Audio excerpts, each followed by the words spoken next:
of the conversation. Join us in fostering connections, celebrating culture. What do you want for breakfast? How do you want your breakfast? English breakfast, French fries. Koko nikosi, alo komi kesheto. Wache. Well, Gobe is the real deal. Join us on Ghana Talks Radio. Let's serve you a buffet of breakfast. From news headlines review, current affairs to social issues. Entertainment, sports, and all the trending stories live on our mobile app and across all socials from Monday to Friday, 7 a.m. to 10 a.m. With me, Pakwesi Omare, Regina Bless, Deborah Adoso, and I am Esinal Fiagbedu. This is Ghana Talks Breakfast Show.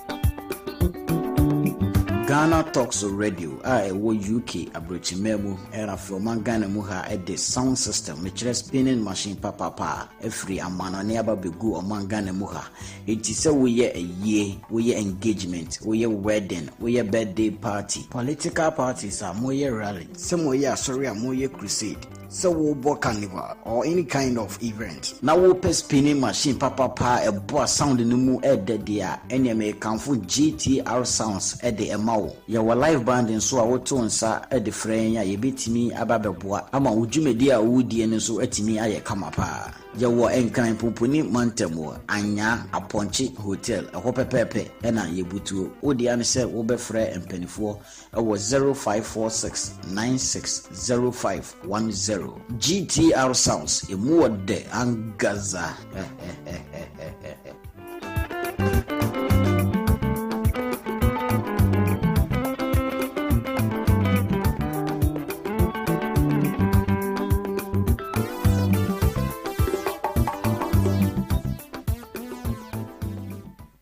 when you guy, what it?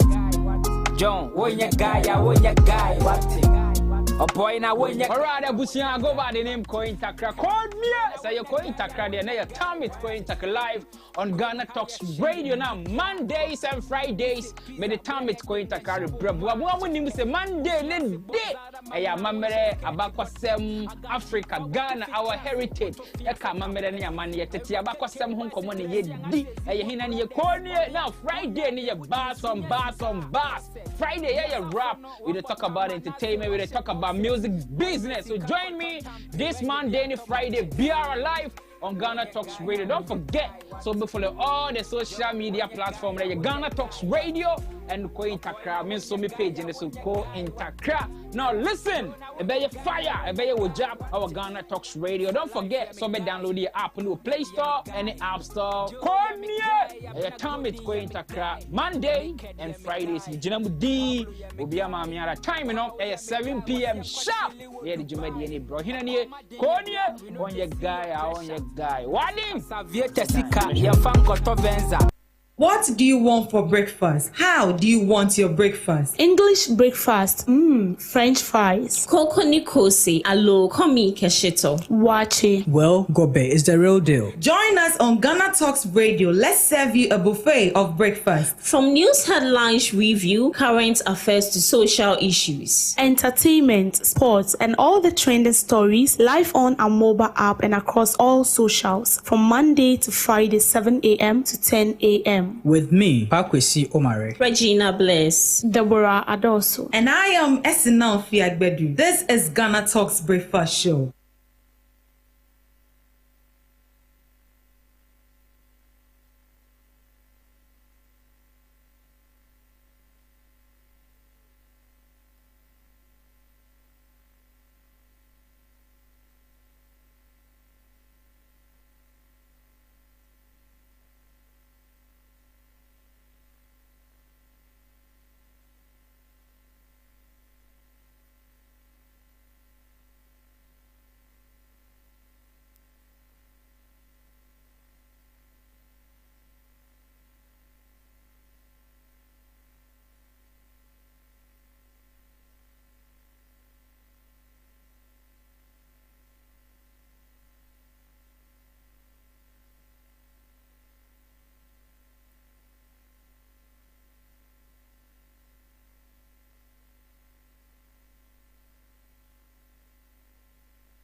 This is Ghana Talks Breakfast Show, your morning companion.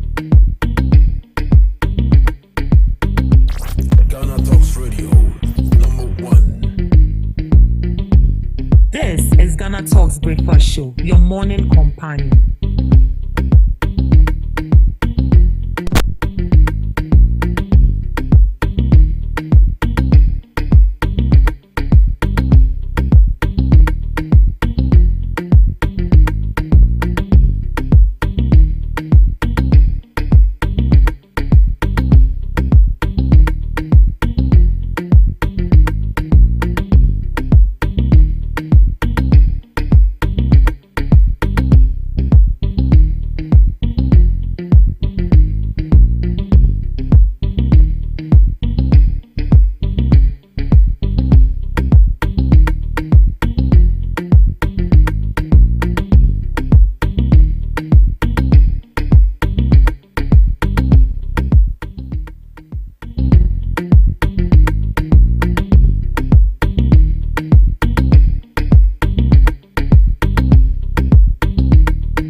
It's a blissful Friday morning, and you are welcome to the Ghana Talks Breakfast Show right here on Ghana Talks Radio.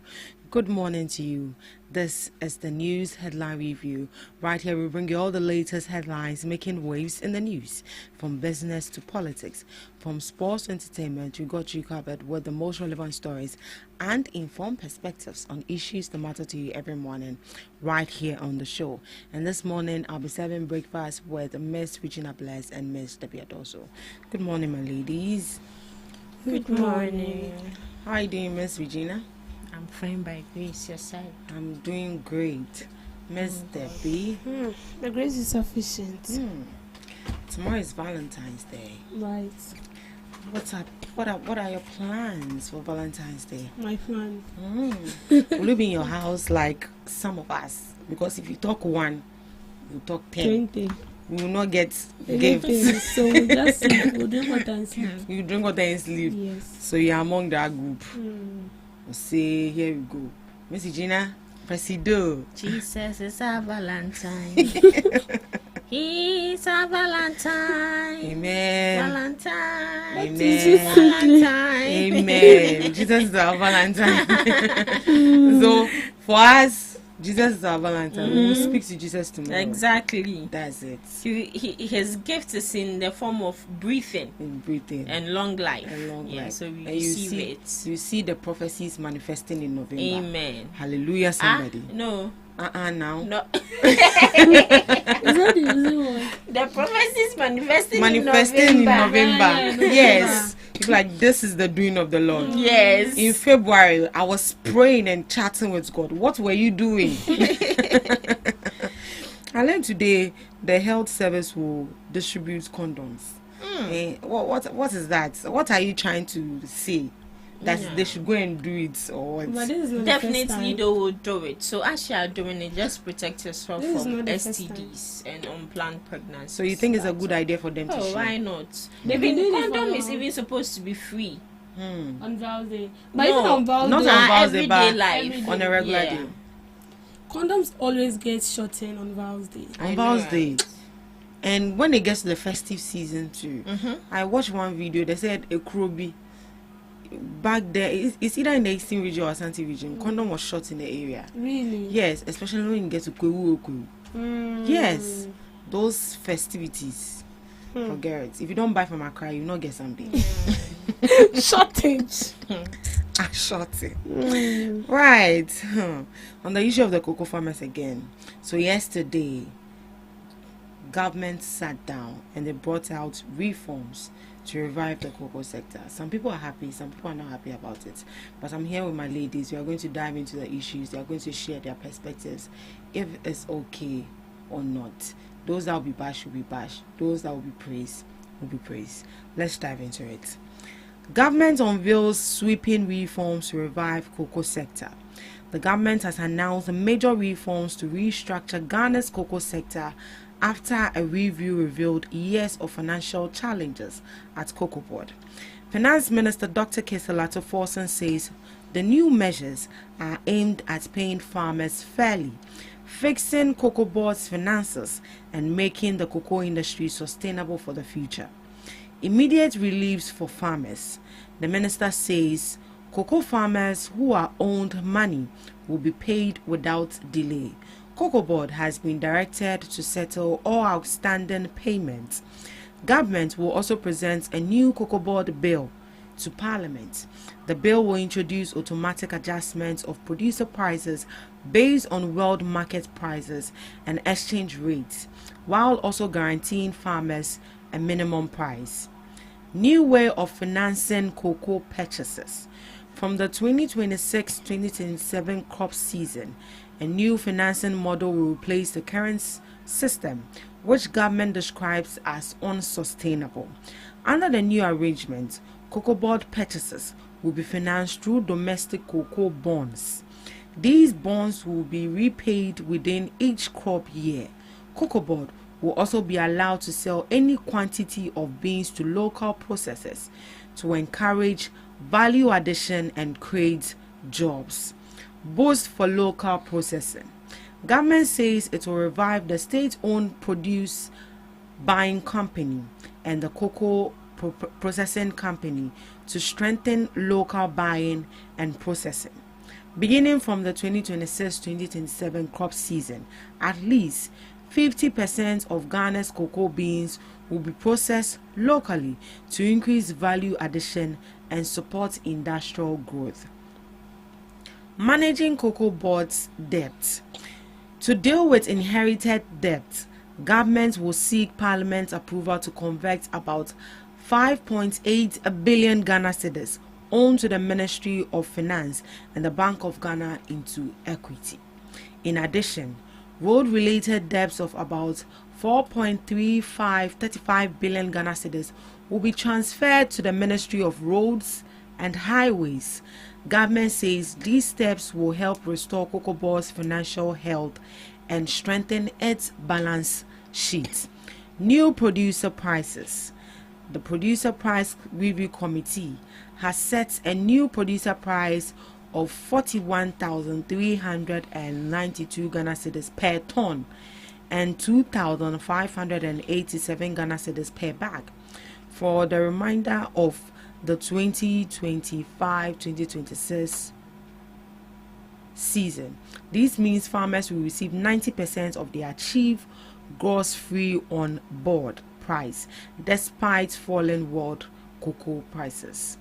Accountability measures. Dr. Attoforsen says the Attorney General has been directed to commission a forensic audit and criminal investigation into Cocoa Board's operations over the past 8 years. The Ministry of Finance will also streamline Cocoa Board's operations, reduce costs, and cut wasteful spending. Government has thanked cocoa farmers and stakeholders for their patience and says the reforms are designed to protect farmers' interests and reposition Ghana's cocoa sector for long-term growth. These are the reforms unveiled by the government yesterday. Now we take them one after the other. The immediate relief for farmers.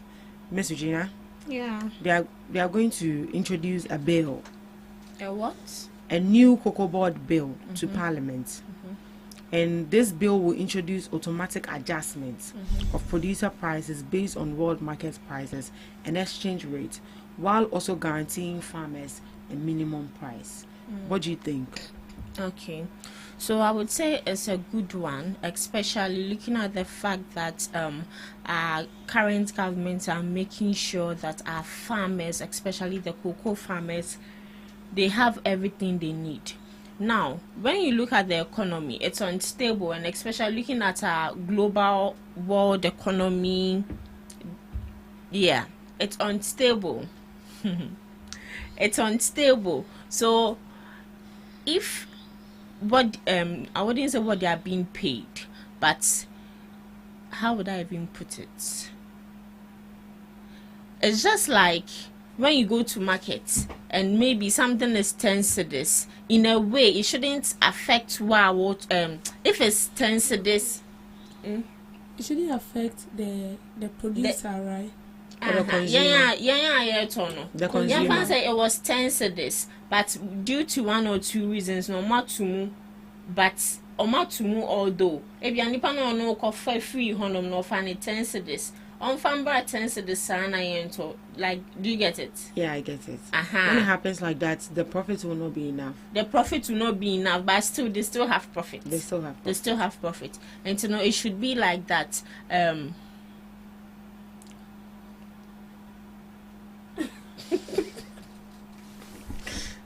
Bring the question again. Right. So this is the relief they are giving to the farmers. The minister says cocoa farmers who are owed money will be paid immediately. And Cocoa Board has directed to settle all outstanding payments. That is the debt. Government will present a new Cocoa Board bill to Parliament, and this bill will introduce automatic adjustment of producer prices based on world market prices and exchange rates, while also guaranteeing farmers a minimum price. Ms. Debbie, do you want to come in, or would you take it? Let's come in. Right. Okay, so immediate support for farmers. So I think this whole bill is to bring relief to this cocoa farmers. We've heard of their pleas and all that. So I think the bill is to help pay these farmers on time, and also ensure that everything goes on smoothly, especially when the cocoa beans is being sold. When the cocoa beans is being sold at the global market. So if you see what is being stated here, it said that the payment will receive immediate relief, with the Cocoa Board directed to pay all affected farmers without delay. The new Cocoa Board bill will also be presented to Parliament to introduce a producer price adjustment. So yesterday we saw the producer price adjustment, which was stated a ton of cocoa will now be at 41,000 and per bag will be 21,000. So this is the adjustment they've made, and they are doing this because they don't want the country to run at loss on the global market, and at the same time the farmers will be relieved, because the promise yesterday I got to know that I think this current administration promised 6,000 increments, but now looking at what is going on, if they want to pay this farmers 6,000, then it means that we are going to run at loss at a very high, let me say, rate, because we will have to increase our cocoa beans. And when we increase it, that is going to affect us.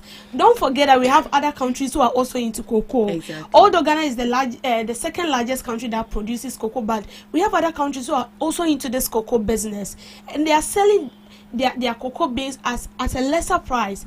And as a consumer, when I go to the market to buy stuffs or whatever it is, I compare my prices before I choose one person to buy from. And it is the same thing when you go to the global market. Whoever purchases with you, compare the prices. So when it happens like that, we'll run at loss. And then when you listen to the CEO Randy Abe, he made mention that we are running at loss because gradually we are losing our customers, because at the global market our prices are now outweighing other countries, because our prices are very, very high, and then the cocoa beans with us is getting expensive.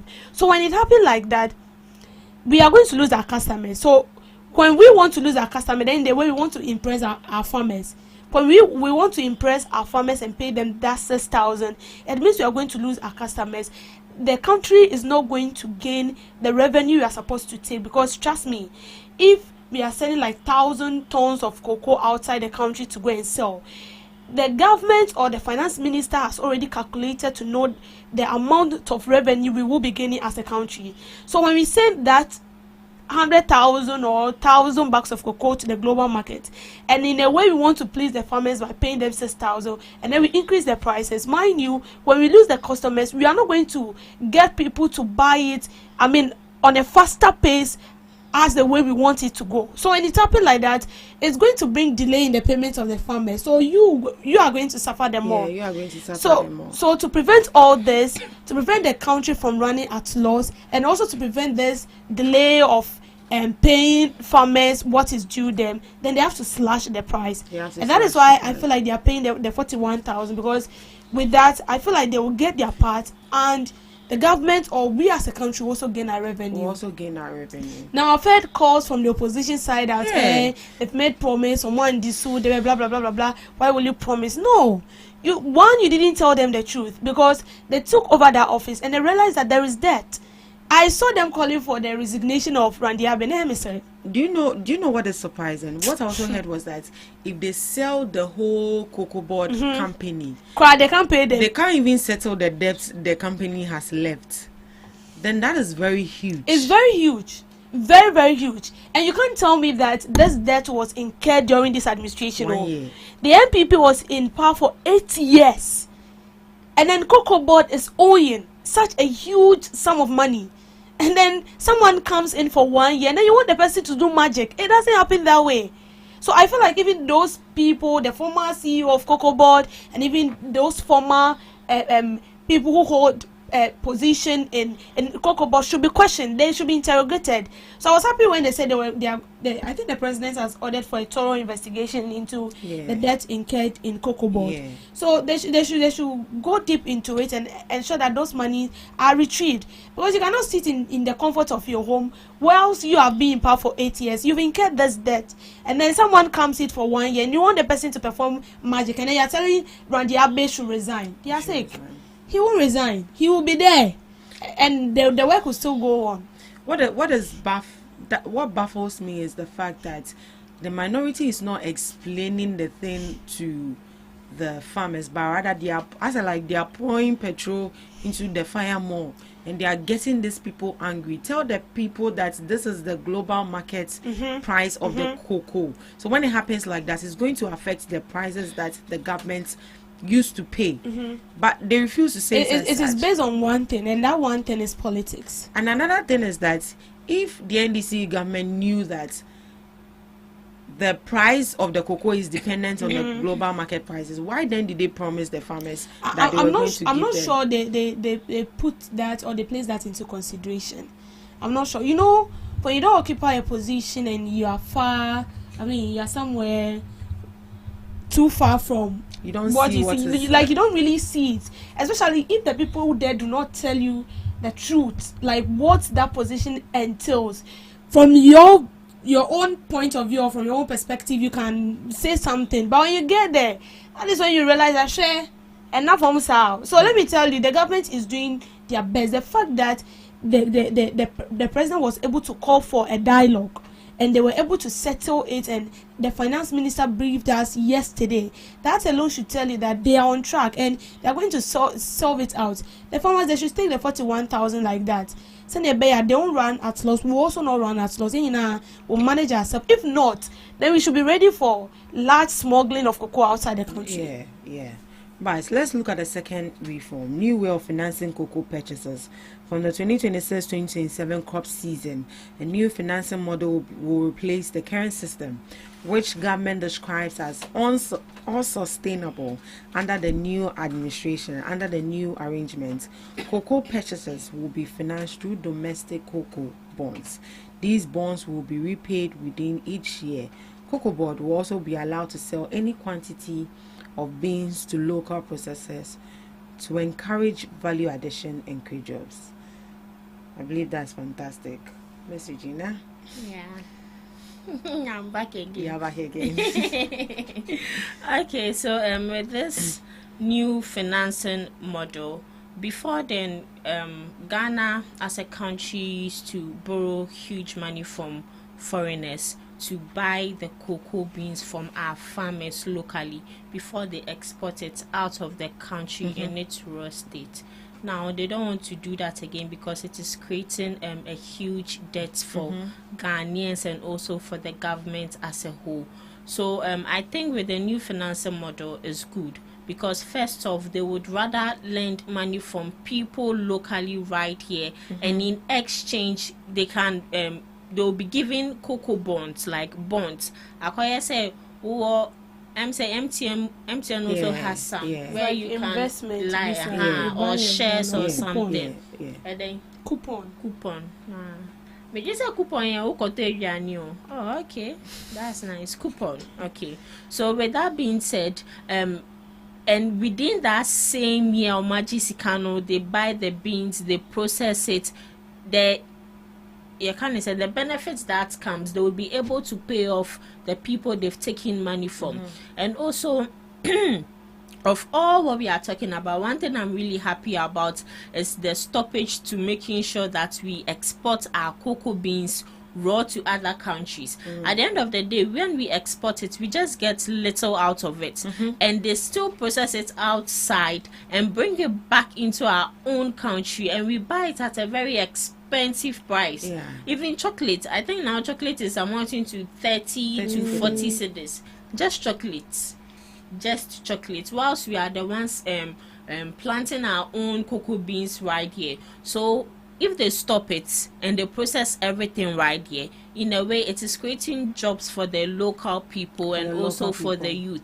And also it would I think around the airport residential area there's only one cocoa factory there which produces chocolate.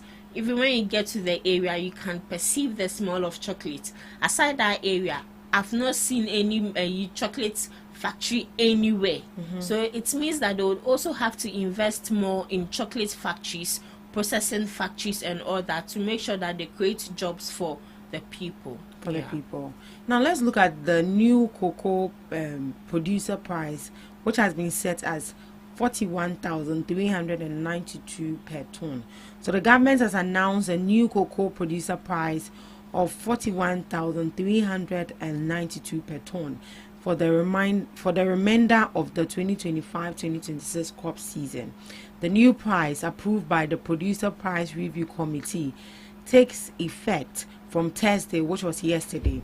This translates to 2,587 per bag. So per ton is 41,000 upwards, and then per the bag, how much they are going to be paying the farmers is 2,587 per bag. So addressing the press, the finance minister said the decision was based on current conditions on the international cocoa market.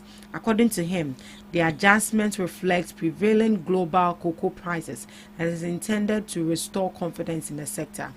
The minister explained that the new price is expected to inject immediate liquidity into the cocoa value chain. This, he said, will help speed up payment to farmers who have experienced delay in recent months and reduce financial pressure at the farm level. Mr. Forson added that the price review forms part of the broader reforms aimed at stabilizing the cocoa sector, strengthening its financial position and ensuring long-term sustainability. He described the move as necessary to secure better outcomes for cocoa farmers and protect the future of Ghana's cocoa industry. So effective yesterday, which was Thursday, 12 February 2026, the new producer price for the remainder of the 2025-2026 crop season will be 41,392 Ghana cedis per ton and 2,587 Ghana cedis per bag, the minister announced. Ms. Debbie, do you think we are being fair to the farmers? Looking at how the figures have been determined, do you think it's fair to the farmers? In as much as they'll be disappointed, yes, they will, because they had higher expectations. So with this current condition we find ourselves in, it's fair. But for the look of things, in a way, it's not. But when we look at the conditions, as I said, the conditions we find ourselves is not favorable. So in a way, it's fair because you are supposed to take it like that. But on a different note, it's not fair because you cannot promise me and still not fulfill your promise. Exactly. If you're telling me that you are going to pay me 6,000, there should not be anything that is going to cancel that. Whether you are going to get the money or not, that is not my problem. You made a promise, so how you are going to fulfill that promise is up to you, not me. You are supposed to do your findings, your research, and everything to be sure that the promise you are making, you can fulfill it. And so long as you've made me aware, it means that you've made your research and everything. So on no circumstances should you come and tell me that you cannot fulfill the promise. That is wrong. But looking at things now, there is nothing you can do. So it's not fair, but it's fair. You need to take it like that. You can't say because the money is not good enough, so you're not going to take it. Although it's not enough, but at least it can do something. So I feel like with this new price, as I said, it's not good, but the conditions we find ourselves, you need to take it, because we cannot run at loss as a country. One of the largest, natural resources where we gain lots of revenue aside gold has to do with cocoa. So if we, as the second largest country producing cocoa, we don't gain anything from it, then what is the essence? We cannot run at loss. That is it. So we need to gain something, and you also need to gain something. The best thing they will do now is to educate the people, is to educate these farmers, let them understand how it is when you get to the international market to sell it. You know, sometimes their way of understanding things is different, especially when it is being mixed up with politics. The opposition is telling them something different to confuse them. You're also saying something different. So as it stands now, they are hearing two sides and they are getting confused. So I feel like there should be a dialogue. The government has already met with his cabinet and all that, and then they've proposed. Now the next thing to do is to meet with these farmers, talk it out with them, educate them on how the cocoa is being sold on the international market, and how we are going to run at loss if we intend to pay them the amount that they have been promised. So when you make them understand it very, very well, then then it's cool. But if you don't educate them, which I know it will be very, very difficult, because most of them are not going to understand because you've promised me and you need to fulfill it. But I think this should be a caution and also an advice to everybody. Going forward, don't promise what you cannot do. Look into it first. The only problem we had was we were not being told the truth. The NPP didn't tell the NDC the truth that this is the real situation on ground. Because if you are being truthful to ourselves, I'm sure that even before coming into power, you will know what to tell the people. But it's because we were not true to ourselves. I don't want to divert from this, but we saw what's happening in the energy sector when they said there was no debt, but when the current minister was being appointed, and he realized that there was a lot of debt and all that. So where was the debt? Because you said there was no debt incurred. So I feel like we're not being told the truth, and that is why we see ourselves where we are today. So for me, the price is not fair enough, but there is nothing you can do. You just have to take it like that and find a way to educate these people. This is not convincing, because when you convince them, they will still not understand. But educate them in a way that they will understand. Say, well, first of all, what you to say, you made a promise and you could not fulfill it. Why? Because of blah blah blah blah blah blah blah. That is what we came to meet. And if you want to go the way we've purported to go, it's going to hurt us. It's going to hurt us. And in a way, when we don't manage things well, you also smuggle the cocoa out. And that is going to have an adverse negative impact on us more. So we have to adjust it. You feel, the positive impact more. You feel a bit relieved. And we also feel somehow relieved. And that is going to help us. So in a way, yes, they have to take it like that. Right. Miss Regina. Yeah. I think it's fair. It has a 50-50 side, because way back 2025, I think in August, they promised to pay these farmers very well, but due to one or two challenges, cocoa was not selling very well, and they had debt to pay. These farmers were not even they were not being paid. So I would say when it comes to that aspect, it's fair.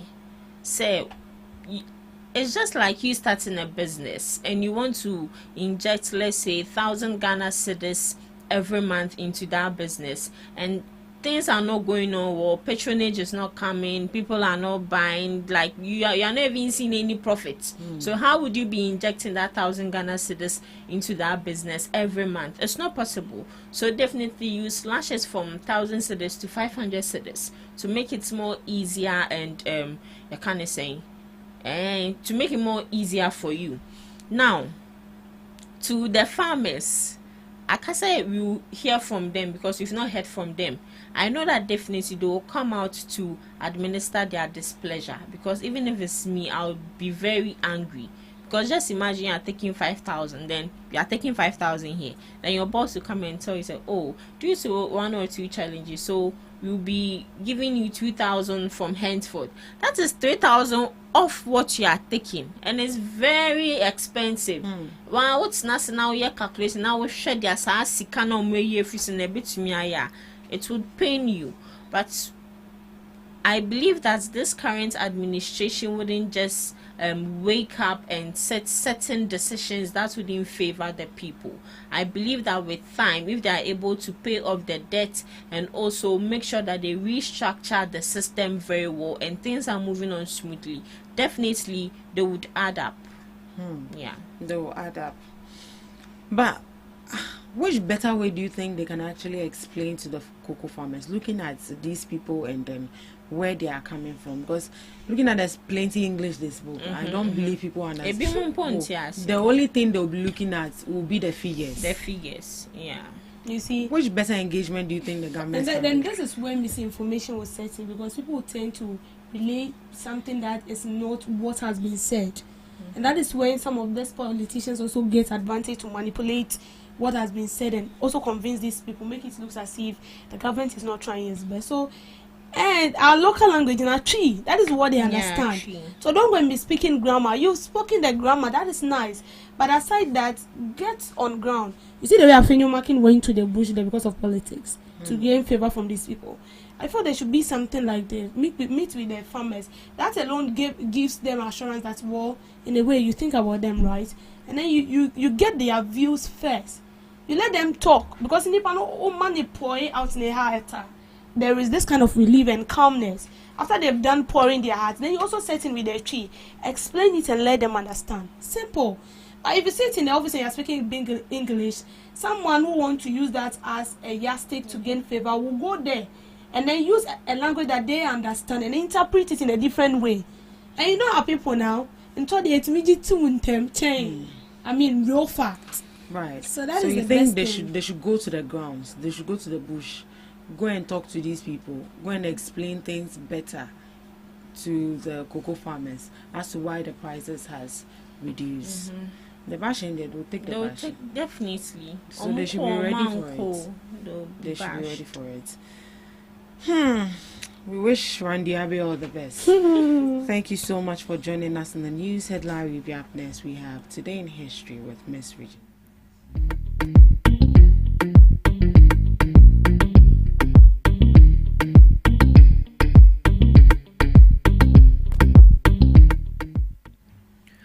Bringing you today in history on this day 2008, Australian Prime Minister Kevin Rudd apologizes to Indigenous Australians for the stolen generations.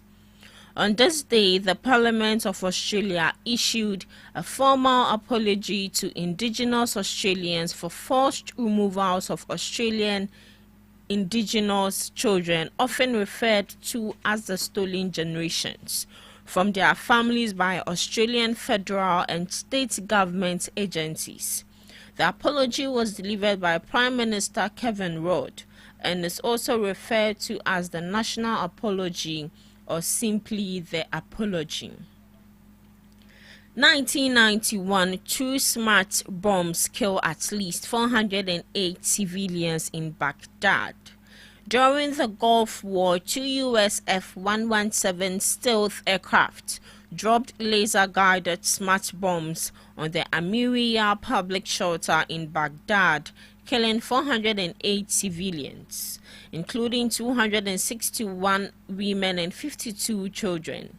The attack on the Al Amiriya shelter occurred at 4:30 a.m., while the U.S. claimed the facility was a military command node.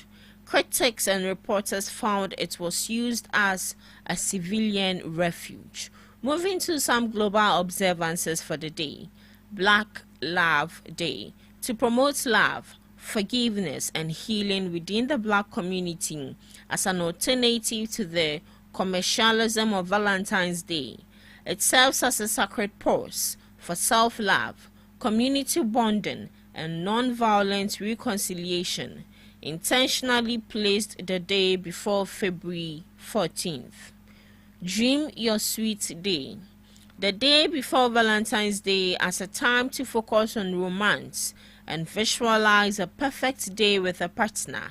It encourages thinking about loved ones, planning future dates, or visualizing an ideal relationship while falling asleep to foster sweet dreams.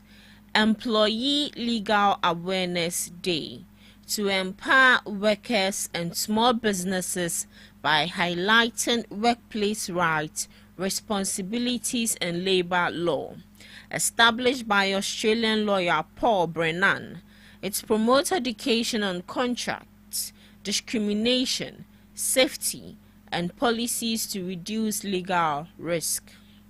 International Condom Day, to promote condom use as an effective measure for preventing unplanned pregnancies and reducing the transmission of sexually transmitted infections, including HIV.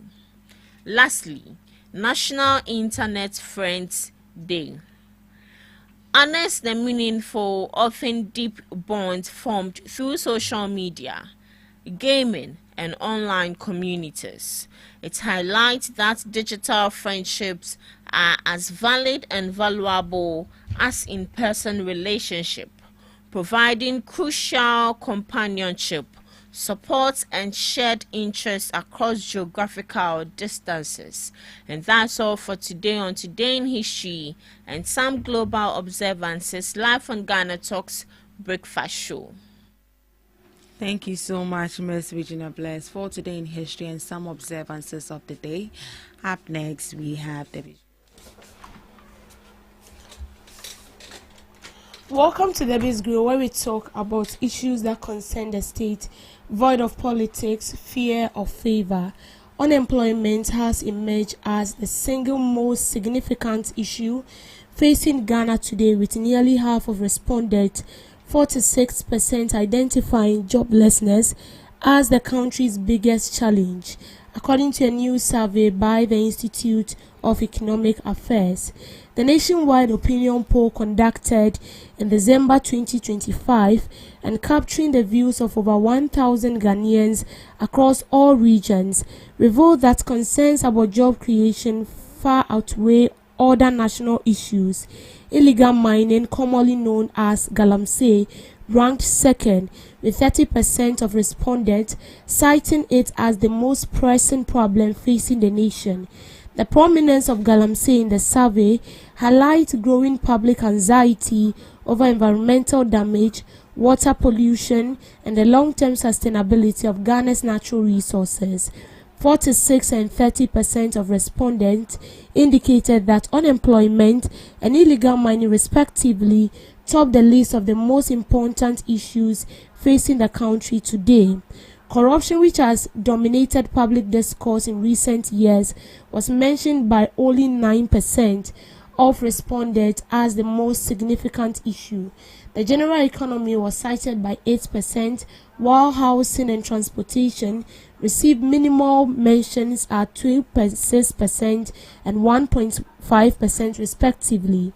The findings suggest that while macroeconomic conditions and governance concerns remain important to many Ghanaians, they appear secondary to immediate challenges of finding work and protecting the environment. IEA noted that policy efforts aimed at job creation and the regulation of illegal mining activities are likely to resonate strongly with the public, particularly if they produce visible and measurable results.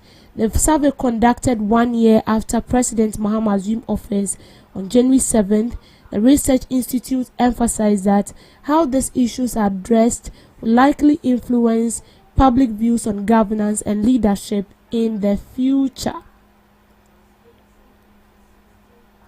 So this is from Institute of Economic Affairs, and they did a survey, okay, and the results show that unemployment topped the list. Second was galamsey issue. The third has to do with housing and transportation.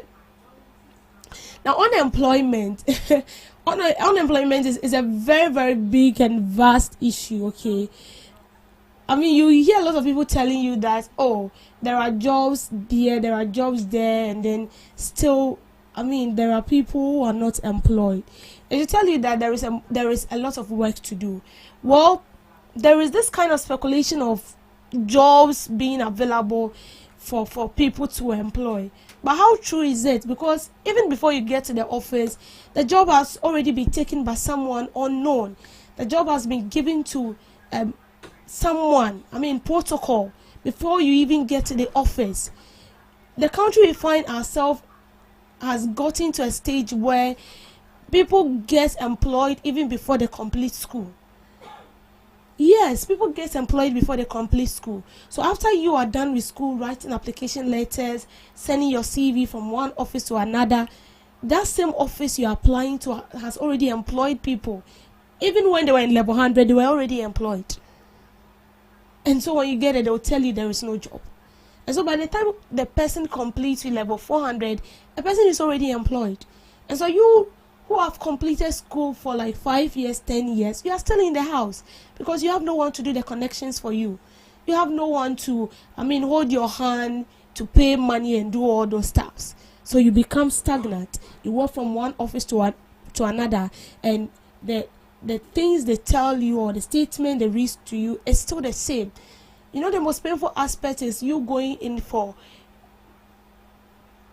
an interview to get employed, and after that they tell you the same thing. We are sorry. I mean, you kept hearing this over and over again, and it's not as if the works or the jobs are not available. They are there, but it has already been taken. Back in school, I had colleagues who, at level 100, they know that there is work. They know that there is work that awaits them. And so they don't even need to. The only thing they need is certificate. I had a colleague back in the university who told me that what I need right now is a certificate. Whether I get second class, lower, third class, what I need is just the certificate because the job is already there. And you see, such a person will not struggle because the job is there. And that same, company, someone, 20 or maybe 1,000 people will be trooping in, day out, and they'll keep telling them the same thing. We are sorry, we are sorry, we are sorry. Sorry because the job has already been taken. Or the person is not yet ready. But it's like the job is waiting for the person. And you, the one who are ready, because you don't have the money and because you don't have the connections, you keep stagnant at one place. And that is the main reason why we see a lot of youths, pushing themselves into illegal acts because they want to get money. All the youths who are into armed robberies and all that, if you have time to interview these people, have time to talk to them, you will get to know that most of them, they are not doing that because they want to. But it's because of the situation they find themselves. They have the certificate. They've graduated. They are good. But they're not getting the work. And so they cannot sit idle. They have to feed. They are humans. They have a place. They want a place to lay their head. They need shelter. They need clothes.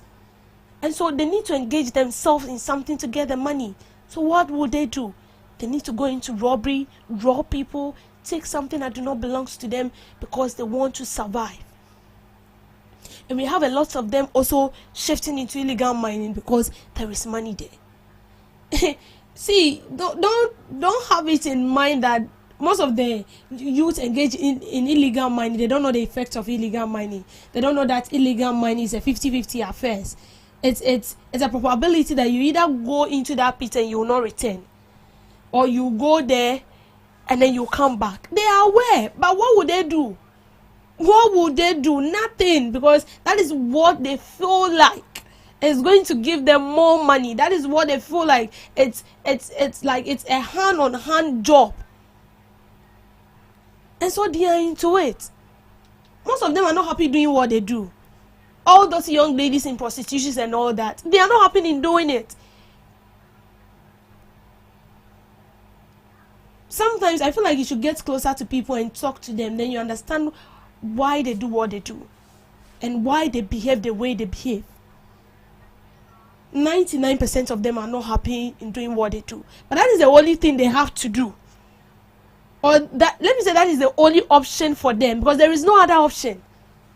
Why? Because the jobs are there, but it's already occupied. And sometimes you go in to employ, and then some of these employees want to take advantage of the ladies before they even offer them jobs. That is where we've gotten to. And sometimes you need to pay a huge sum of money. See, even if, I remember some time ago, there was this company that is owned by the government, and then they said they were looking for employees. So it was a directive from the government that people should come and employ. Can you imagine when they released the forms and all that? It was full, because the people who have been entrusted with that kind of with that kind of, shall I say, job, or the people who have been entrusted to give out those forms have already filled the forms with the people they know, the people they are related to. So by the time you get there, the forms it's finished.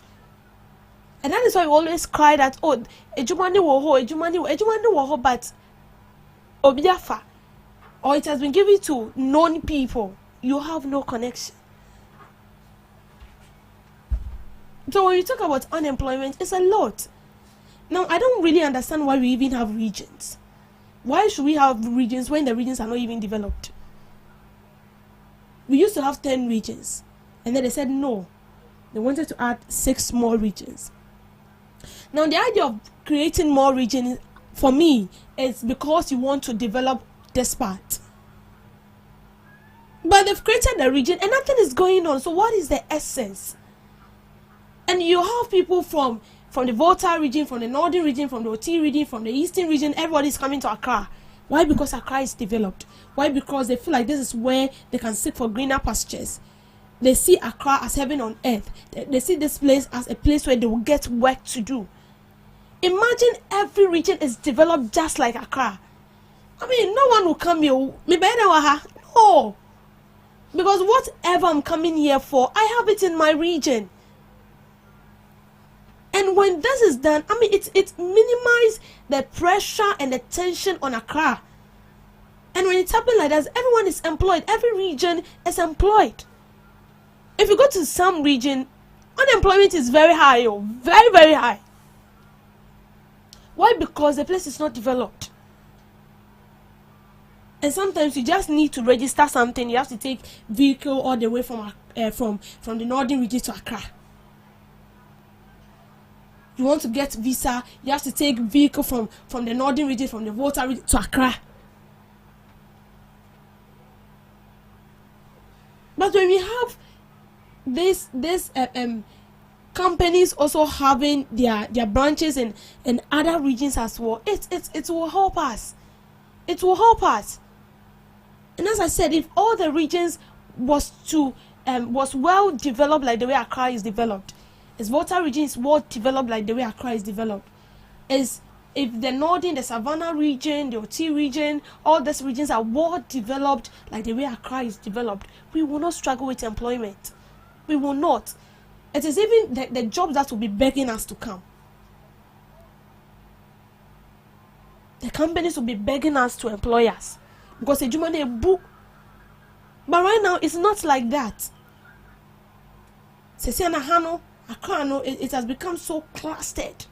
It has become choked. Everybody wants to come here. And when we are talking about schools, if you're talking about the big schools, they are in Accra. Aside KNUST, where I would say it's in Kumasi and other universities, all the big schools are in Accra. Legon is in Accra. UCC is in Accra. APSA is in Accra. All those big schools they are in Accra. So they want to know if you walk Accra, Hanobesaba.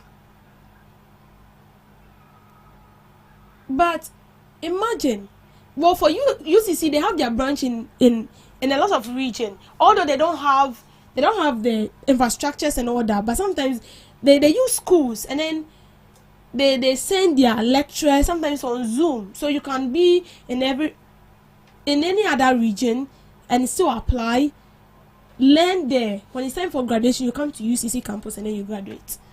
So for UCC, I know that for them. So imagine all the schools have their branches in all the regions.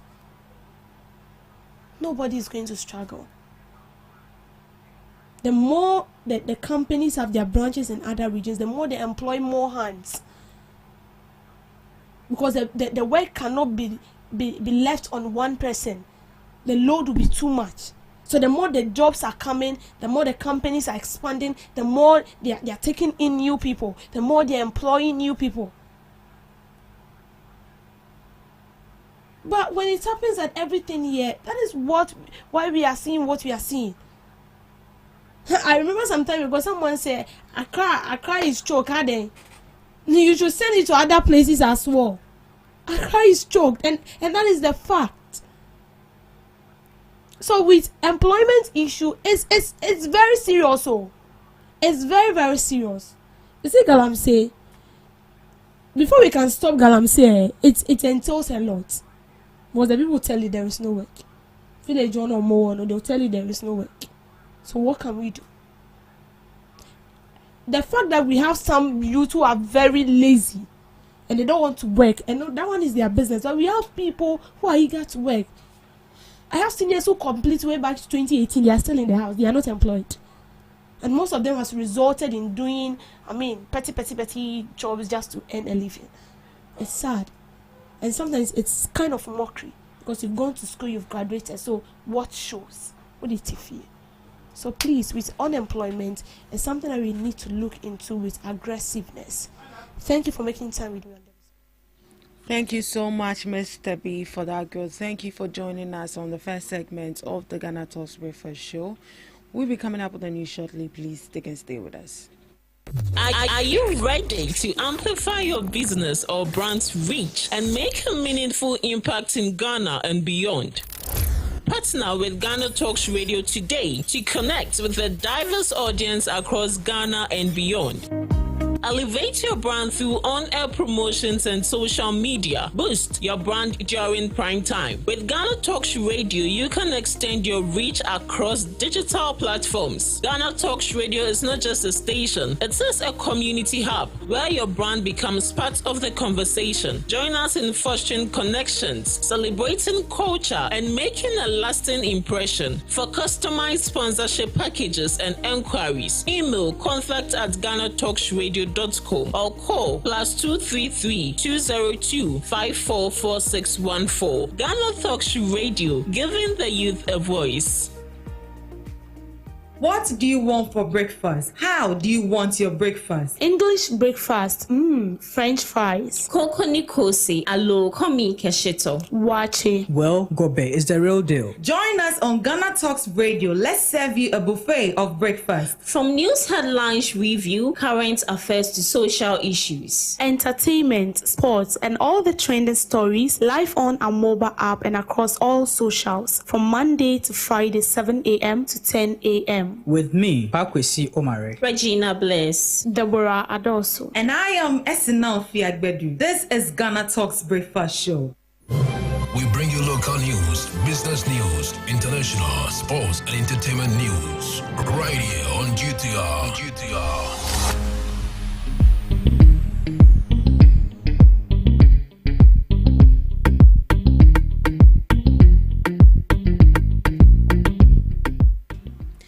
Hello, good morning, and welcome to the morning news update on Ghana Talks Radio. Coming up, government orders forensic audit and criminal investigation into Cocoa Board activities. National Road Safety Authorities probe into Toyota Voxy safety to inform policy decisions. Speaker of Parliament Alban Bagbin calls for permanent parliamentary facility amidst renting concerns. NDC blocks illegitimate voter registration in a Futu. This and many more coming up your way shortly.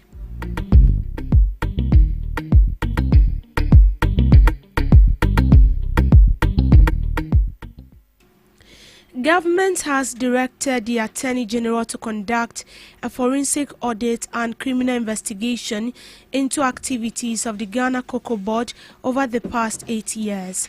This move aims to ensure accountability and transparency in the management of cocoa board and the cocoa sector. The Finance Minister, Dr. Kaiser Latofosen, announced the decision citing concerns about financial mismanagement in relation to road construction contract and non-core expenditures. Cocoa Board's financial exposure had risen to 21.7 billion, largely due to road construction project. The investigation will focus on alleged financial irregularities, including the Jute Sack Scandal Cocoa Road contract and roll-out contract losses. The government plans to introduce a new cocoa bill to prohibit Cocoa Board from engaging in quasi-fiscal and non-core expenditures. To ensure accountability and transparency in the management of Cocoa Board and the cocoa sector as a whole, Cabinet also directed the Attorney General to commission concurrent forensic audit and criminal investigation into the activities of Cocoa Board over the last 8 years. And I repeat, Cabinet also directed the Office of the Attorney General to commission concurrent forensic audit and criminal investigation into the activities of Cocoa Board over the last 8 years. Cabinet has directed the Ministry of Finance to initiate also immediate reforms at Cocoa Board to streamline their operations and cut costs. Wasteful and uncontrolled expenditure practices are to be curtailed immediately. The National Road Safety Authority is investigating the safety of converted Toyota Voxy vehicles used as commercial taxis on long-distance routes. The technical working group led by Chairman Dr. Godwin Kafui aims to provide evidence-based findings to shape policies protecting road users. This was after concerns have been raised about the vehicle's handling and stability at high speeds due to conversion from right-hand drive to hand drive. The investigation aligns with global efforts to improve road safety, emphasizing the need for safer infrastructure, vehicle standards, and enforcement of traffic laws.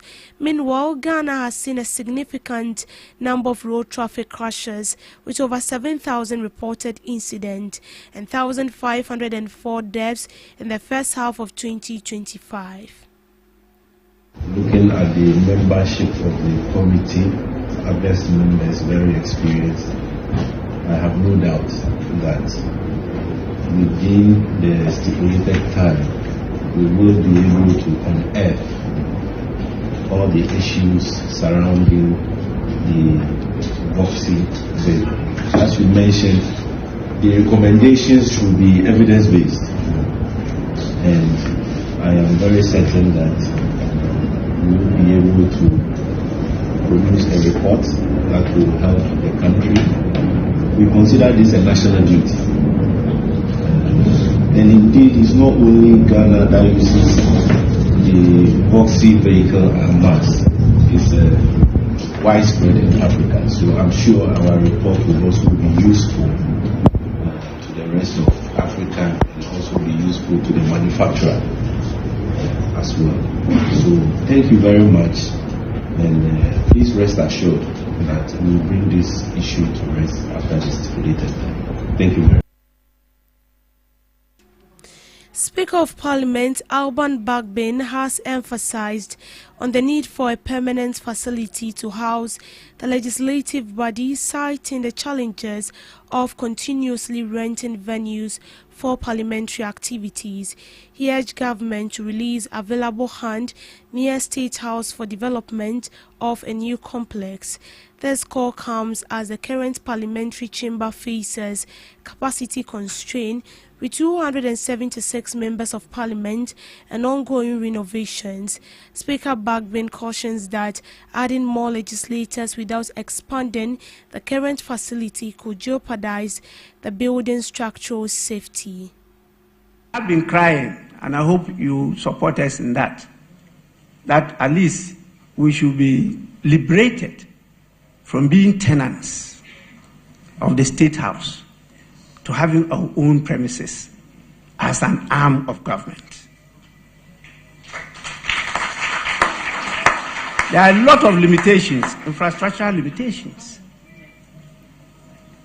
It's not been easy. Even when we are about to take a decision, and you can't take a decision when there's no consensus without voting. And that you just have to rely on the human resource. And you see the challenges.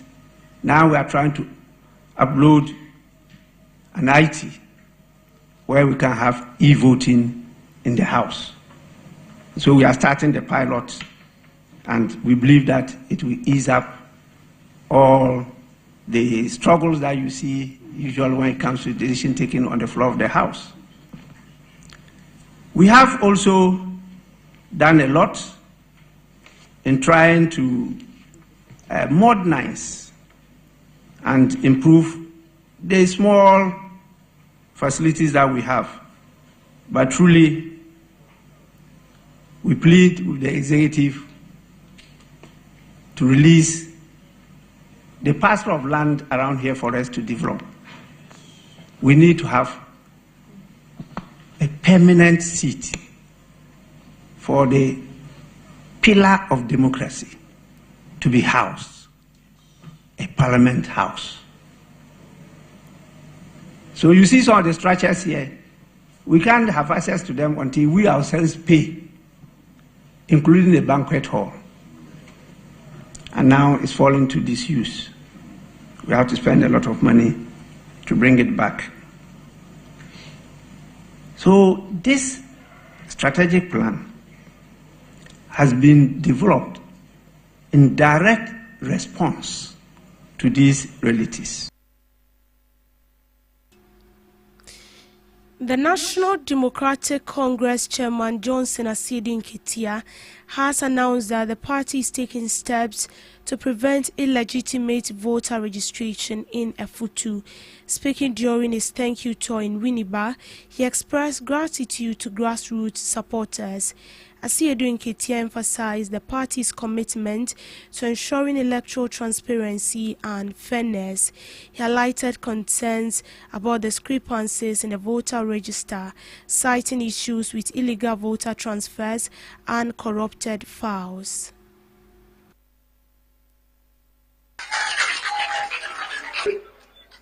Voters register no nanaka once a month.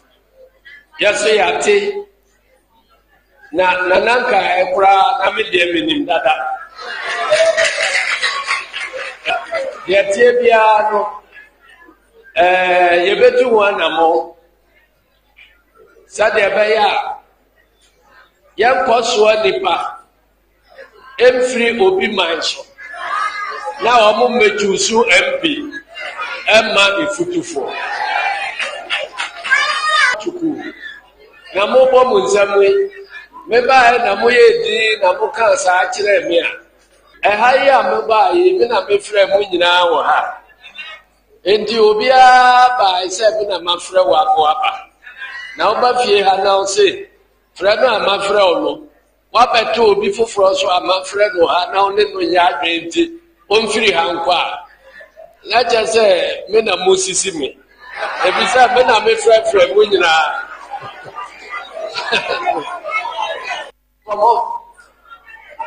Adi akoye manifesto yeba yedi afe baako ya shisha abai no kama ashase de aye adwuma enti botaye to sumienu nti a me de aba ha ne se ye namo a ye hia na nanom ne timamufo ni partyfo ye bisa se manifesto promises ya ye ba ya ye ne mo kwa am se momwa ye ni dura bai mu a mo so ma pede ye be ya ma mo no anya bia afi ba ko ya ye emu de wa he ne atimi aye emu ba bia ye dura na akontagu akoso na nanu kasa o mu ka niema omo ani da so se aban be ya ma omo na afi ba ko a ya bai emu deɛ wɔ he na ayɛ emu deɛ wɔ he na egu so a yɛyɛ ɛna emu deɛ wɔ he na yɛnya nsaseɛ ɛkyɛ sɛ yɛboaboa ne nyinaa no a yɛkɔduru a na yɛakrakyefo a yɛde wɔn aduadua ministries n'ano no yɛtumi ne wɔn adi nkɔmmɔ sɛ ɛha sɛ ne yɛtumi ayɛ wei na aka enti nananom sisei monyɛ ntoa so enti yɛbaa yɛ nana akasa waka 24-hour market ɛnkyɛ koraa egusu a yɛyɛ ho ahoboa ɛnkyɛ mobɛte yɛnka wɔ ho a Ghana Broadcasting Corporation staff have called for a forensic audit of the corporation's finances, citing concerns over financial mismanagement. They've also demanded that the Human Resource Director be placed on immediate leave, expressing no confidence in the Director General Amin Al-Hassan.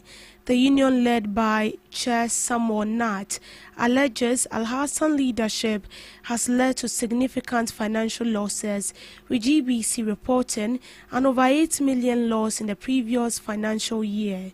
The staff's demands follows Al-Hassan disputed contract extension, which expired on October 1st, 2023, yet remains in office. The National Media Commission has been accused of dragging its feet on addressing these issues. At last week's meeting, we informed you that 2 of our colleagues have been transferred to Tamale and Wa, while another has been asked to vacate his bungalow. The affected staff petitioned the union, and these matters were duly tabled for discussion at the Standing Joint Committee. For those of you who know the Standing Joint is a meeting between management and the union. It is usually the mother union. In our case, it is the PSW that leads this discussion. So, anytime we talk about Standing Joint, it's a meeting between management and the union, led by the mother union. We were therefore surprised by these latest developments, which we consider unfortunate and deeply troubling, especially since discussions at the Standing Joint Committee have not yet been concluded. In response, we wrote to the management of the corporation through our mother union, the Public Services Workers Union, PSW, demanding a reversal of the 2 decisions within 24 hours. The 24-hour ultimatum expired last Friday, and as of now, we have not received any response from management. In view of this silence, we have decided to begin wearing red armbands and hoisting red flags as a sign of protest and to express our deep dissatisfaction with the current state of affairs in GBC. In business, Nuclear Power Ghana has briefed Deputy Minister of Foreign Affairs James Jachikwesin on the ongoing effort to advance Ghana's nuclear energy program for peaceful and civil use. The meeting took place when a delegation from Nuclear Power Ghana, led by its Executive Chief Director, Dr. Stephen Yamwa, paid a courtesy call on the Deputy Minister at the Ministry.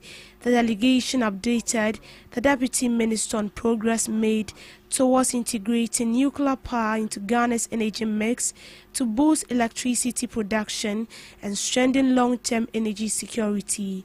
According to the team, significant strides have been made in key areas, including site assessment, community engagement, vendor technology selection, capacity building, infrastructure development, and regulatory compliance to ensure safety. They also outlined plans for grid integration and the potential export of excess power through the West African Power Pool, positioning Ghana as a prospective regional hub for nuclear energy within West Africa. In his remarks, Mr. Kwesen commended Nuclear Power Ghana for what he described as a strategic and structured approach to program implementation. He noted that the Ministry of Foreign Affairs supports initiatives that promote the safe and peaceful use of nuclear technology in line with Ghana's international obligations. The Deputy Minister further stressed the need of strict adherence to global safety standards and the need for strong collaboration among state institutions and international partners to advance the country's nuclear energy objectives. The meeting ended with a shared commitment to deepen cooperation between the ministry and Nuclear Power Ghana as the country continues its preparations towards deploying nuclear power as part of its long-term energy strategy.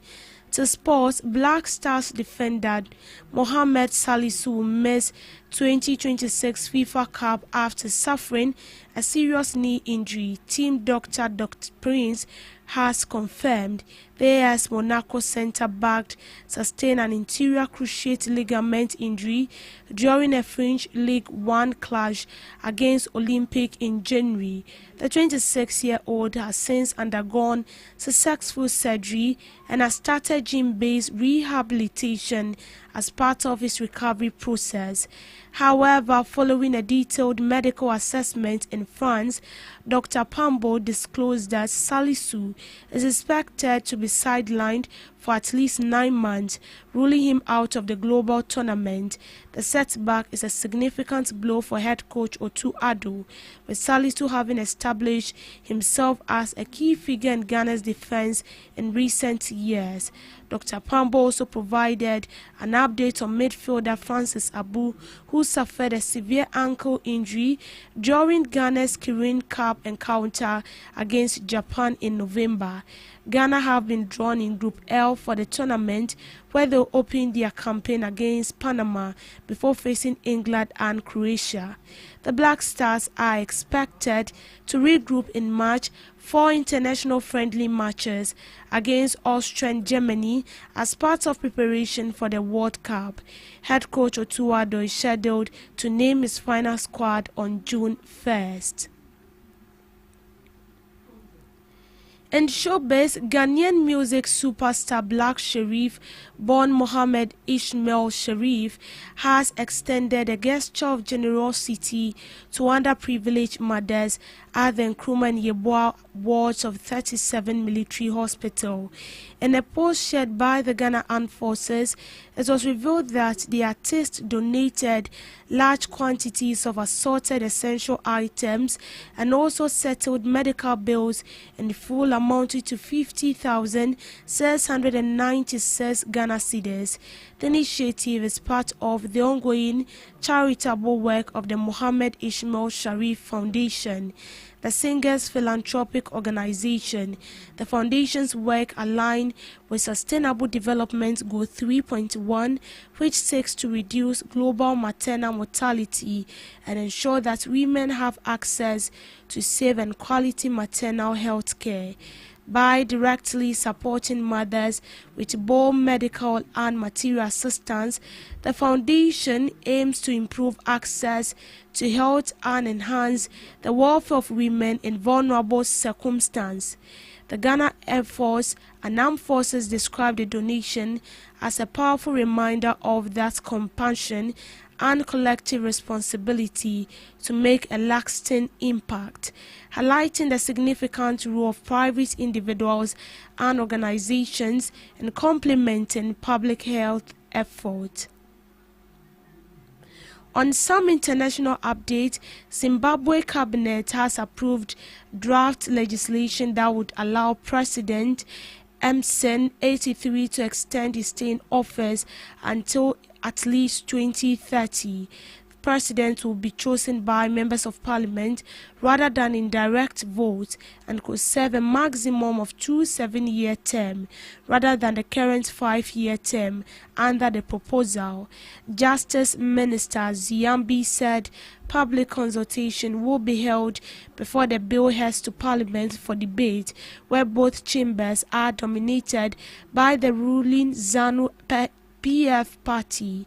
Legal challenges are likely as constitutional expert argues a referendum is needed if term limits are changed, and also point out that such amendment cannot benefit a sitting president. Mnangagwa, who first came to power in 2017 after military coup ousted long-time leader Robert Mugabe, won a presidential election the next year and a second term in 2023, though the results were disputed. Known as the crocodile because of his political cunning, his final 5-year term is due to expire in 2028. In a referendum held 13 years ago, Zimbabweans overwhelmingly voted for a new constitution that introduced presidential term limit when Mugabe's grip on power seemed entrenched. Hint that Mnangagwa, who was once Mugabe's deputy until they fell out over the growing political ambitions of the then First Lady, wanted to stay in power beyond 2028. The slogan 2030, he will still be the leader, began to be chanted at ZANU-PF rallies, with his supporters saying he needed to remain in office to complete his Agenda 2030 development program. Though President publicly rejected the idea, he has faced some fierce detractors within the ZANU-PF, but his main critic, Blessed Giza, also known as Bombshell, died last week. The time last year, Giza, respected veteran of the 1970s War of Independence and then member of the ZANU-PF's powerful Central Committee, had launched a scanty attack on Mnangagwa's ambition to stay in power. He apologized for helping him come into office and accused the president of nepotism and his bid to stay in office beyond 2028. ZANU-PF expelled the Giza from party for disloyalty, and he was forced into hiding. Yet he continued to attract a large following on social media, where he regularly posted videos calling for protests. Hours before his death, a message posted on his social media pages urged Zimbabweans to carry forward the notable war to remove the president and end the plunder of the country. He was in South Africa when his family announced his death on Friday. At a time when silence would have been easier, he chose to speak out against corruption and nepotism that continue to undermine the promise of independence. Andries Ethan, national chair of the influential Zimbabwe National Liberation War Veterans Association, said the government is now forging forward with E2030 plans for the president. He says the intention behind the draft law is to strengthen governance and bring political stability. And that's it on the morning news update. Thank you so much for making time with me. Do all to log on to all streaming platforms at Ghana Talks Radio for more news stories. My name is Deborah Adoso. Good morning.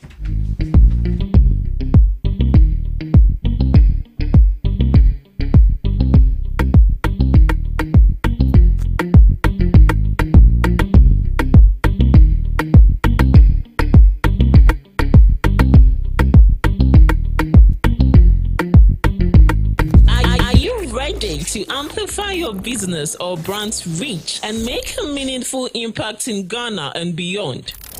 Partner with Ghana Talks Radio today to connect with a diverse audience across Ghana and beyond.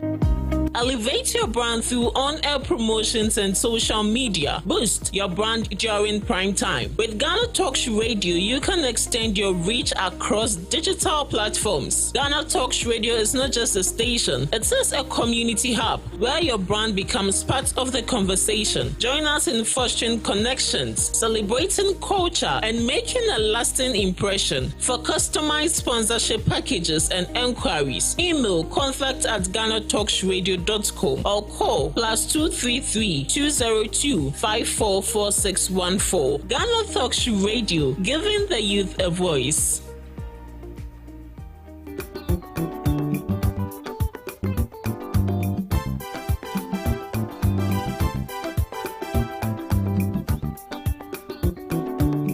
Ghana Talks Radio wo UK abrochimemu era from Ghana mu ha the sound system which is spinning machine papa every amano ne aba begu o Ghana mu ha enti se we ye a year we ye engagement we ye wedding we ye birthday party political parties are mo ye rally some mo ye sorry mo ye crusade. So we'll book carnival or any kind of event. Now we'll pay spinning machine papa a boy sound in the moon at the dia any may come for GTR sounds at the amount. Your live band in so I would tone sa at the frame ya beat me about bois. Ama ujumedia woody and so at me I come up. Yawa enkan pupuni mantemo anya aponchi hotel a hope pepe ena yebutu odi ame se wo befre empanifo e wo 0546960510 GTR sounds emu wode angaza.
Good morning to you once again. You are welcome to the Ghana Talks Breakfast Show right here on Ghana Talks Radio.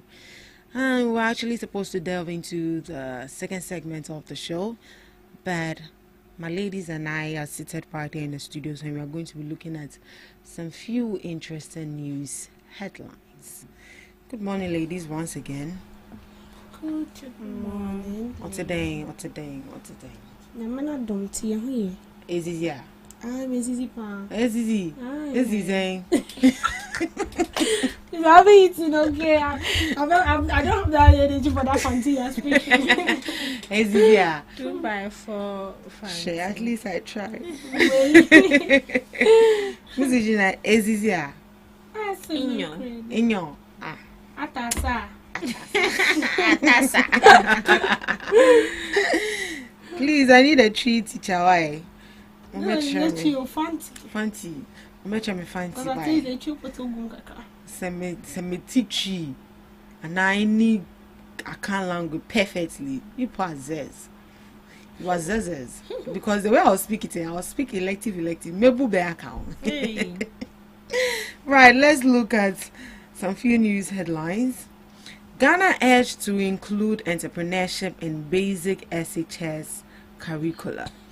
The Member of Parliament for Ejeso, Dr. Stephen Amwa, is calling for entrepreneurship to be made part of the academic curriculum at the junior high school and senior high school levels.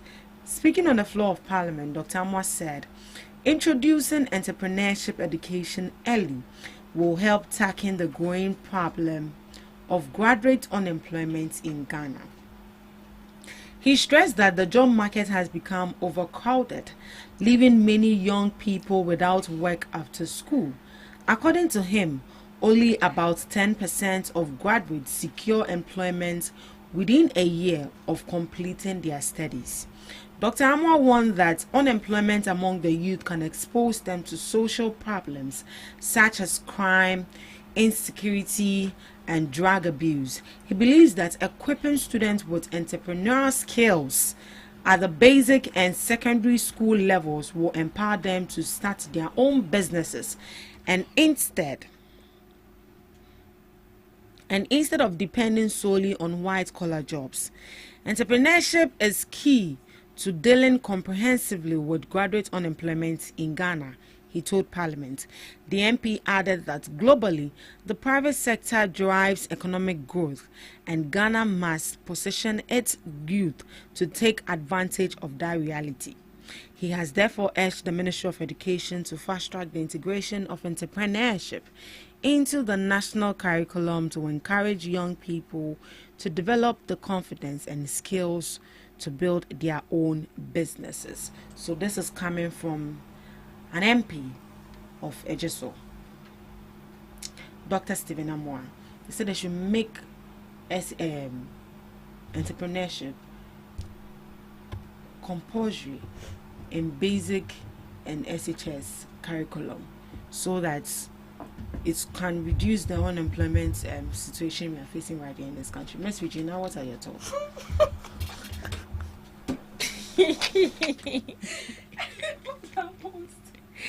Madam host. Why? No.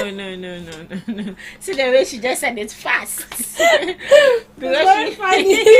She knows what she's doing. Okay, so talking about inclusion of entrepreneurship in is it basic or SHS? Basic and SHS. Basic and SHS. Okay, so I'll start from basic. When we come to basic, most especially JHS1, JHS2, JHS3, I would say indirectly it has already been included. That is the entrepreneurship. Because way back, I remember I was doing pre-tech and home economics. And home economics, I think in some aspects of home economics, they taught us sewing. And basic things you can do, maybe our tariete, certain stitches and all that, you can do it. And up to now, I still remember it. And I have basic knowledge on that. And when we come to the aspect of home economics, they taught us how to cook certain continental dishes. So way back they taught us, but just that we did not pay much attention to it. So I would say when it comes to the basic schools aspect of it, indirectly entrepreneurship is there, but just that they have to make it compulsory, because most of the boys don't even want to indulge themselves in these home econs. The thing say it's mainly for women. I remember SHS, we had a home econs class, they had one boy who wanted to be a chef, but people were bullying him, and it got to a point he had to stop the school. And I was like, what is all this? Now moving to SHS, I would say SHS entrepreneurship is also there, because most of these students indulge themselves in home economics. And when we talk of home economics, it's not only based on cooking, but it has a wide range of its aspects. We have the ceramics, we have the, I think that has to do with visual arts. So visual arts and home econs combined. We have the cooking, we have the sewing, we have the ceramics, pot making and all that. And in a way, I believe that when you learn it very well and you come out from school, automatically you are a boss of your own. Because looking at these SHS students, their final presentation in Tarano Moyeno, looking at them and looking at the people already in the field is similar. I can't remember when one young lady made a dress of her own for her presentation. I think it met the standard of Mid Gala, and Captain Smart came out to acknowledge it and even wanted to give her a scholarship. I remember that. So I would say it's very important. We already have it. The only thing they need to make sure is to do is to make sure that they implement it very well, and as they said, make it compulsory. So at least you can have your own course, but the entrepreneurship should be a must. So it should be a must course you have to do to make sure that at least when you come out, you will not be stranded. You will not be calling on the government for jobs, but rather you are self-employed. In Tiabiana, Sikana Odebeko University, no. Now I work for normal Gadasa Sikano, then they give it to you to set up a business, and we are good to go. We are good to go. So you encourage that. Should, oh yes, I encourage. Now me way back, if I was given the chance, nanga school menko. You would have preferred learning a skill more than yes going to that one to know bad. It's like by now good. I'm a madam on my own, of course. Like me baba it's still not investing. Yeah, it's not too late. Please, I'll patronize you. So me, I like food. So add food. Add food to it. I know you have a lot of business. I know, right? Add food. Miss Debbie. Yes, so I mean, including entrepreneurship is very key. I like the fact that they are starting with JHS to senior high school, but this is something that has been in existence for long. As she said, BDT. BDT it entails two. We have the technical aspect and then we have the food aspect. So the technical aspect, that's where you bring the drawing board, they tell you how to draw landscapes and all those things. When it comes to the food aspect, then they teach you dishes, the local dishes, continental dishes and all that, the rice aronis, the even a cheke or whatever they call it, asawasa and all that. I mean, back then my BDT madam was teaching us as if we were home economics students, and then he would let us bring the stuff from home, and then he would teach us. So in a way, she was impacting because it got to a time I can equally force my mom to buy flour and then we'll do chips in the house. So that is a way of like she has impacted us. So things like sobolo, I mean, chop better and all this, I can do it because I was taught in school. And then better. Chop better. Chop better. Chop better. Like Didi Ming. Chop better. Didi it's not Didi Ming. Yo. So when you tell I said I nearly said it too. And then one. So it's good. We are saying this because the white collar job of late is very hard to come by. It's very hard to get employed immediately after school. It will take the grace of God to get employed immediately after school. For you to get it's not that easy, seriously, because there are a long queue, okay, since 2012. We have people who are still not employed, and you are coming into the system, I mean, recently, maybe just yesterday, and then you want to be employed. No. And you know, sometimes the jobs offers have already been given to people even before you complete school. And so that is why we encourage that you learn a hand skill, makeup, I mean, so do you know I can sew? Really? Yes. So we and we are sitting here, we are suffering who to sew our wedding dress. Hey, please, be prepared. That place, I haven't gotten to that place yet, but then I can sew. If your dress is maybe bigger than you want to alteration. Yes, it's because my mom have the machine in the house, and like Obian him saying small thing you can actually alterate and all that. So like you should learn a hand skill like sewing, makeup, baking and all that. Even now you don't even know, so you don't need to go to anyone. Your phone, the people are using phone to learn. You can also do same. If you want to bake something, sometimes you go practical. They show you the video and then you practice how to sew. It's on your phone. It's not every day your phone you watch. Like you can also use it to learn a skill and it will help you. We are saying this because as it stands now, the hand skill works pays more than the white collar jobs. And even people with their white collar jobs have like 10-20 business hand skill. And they are eating from that, not the white collar job money. They are eating for what they do with their hand. And then they save the white collar job money, because if they want to depend on it, they will die before their time. Seriously, because even before the money drops into their accounts, it can asan, because you've had to how this ageni to pay, so immediately they pay come, you are setting your debt. By the time you finish settling that debt, it can asan. So when you have a skill, you can sew, you can braid, you can bake, you can do all these things. It helps a lot. It helps, and I mean, it's going to put food on your table. You don't have to wait. I like the fact that when you learn a skill, you are independent on your own. You don't need money to survive, because every day the money is coming. When your business crank for 3, you will get something to eat. You don't have to wait till 4 weeks. 24 days make a month, right? And 4 weeks make a month, but the days will be how many? 365 days. No. The days. You said 4 days make a what? 4 weeks make a month. I'm talking about the days. A days to make a month. Make a month. It depends on the month. So some months are 31. Some months 30, 28. So imagine before that 28 days will be due. you've already getting like what you'll be taking a month. In a week, you've getting like times 10 of it. Exactly. And you're already successful. So it's necessary. Yeah. But do you think that this entrepreneurship education will change students' career aspirations? No. You don't think so? Why don't you think students' career, like to change them from going to school to study? Yeah. No. You don't think so? No. Regina just said that if she knew, she will not go to school. No, it still doesn't change. I have a colleague who is a fashion designer. She studied at Accra Technical University. I think she's now doing her masters. She's a fashion designer, but she's still in school.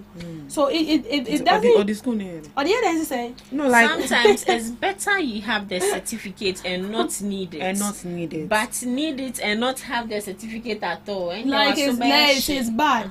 So. You don't say what does she need it for, because I believe she's thinking outside the box. You'll be meeting Brown though. You are meeting big people from other like countries. You need to sign contracts and all that. You need to understand like basic stuff. And don't forget that now the fashion we are entering into is not the 90s fashion. No.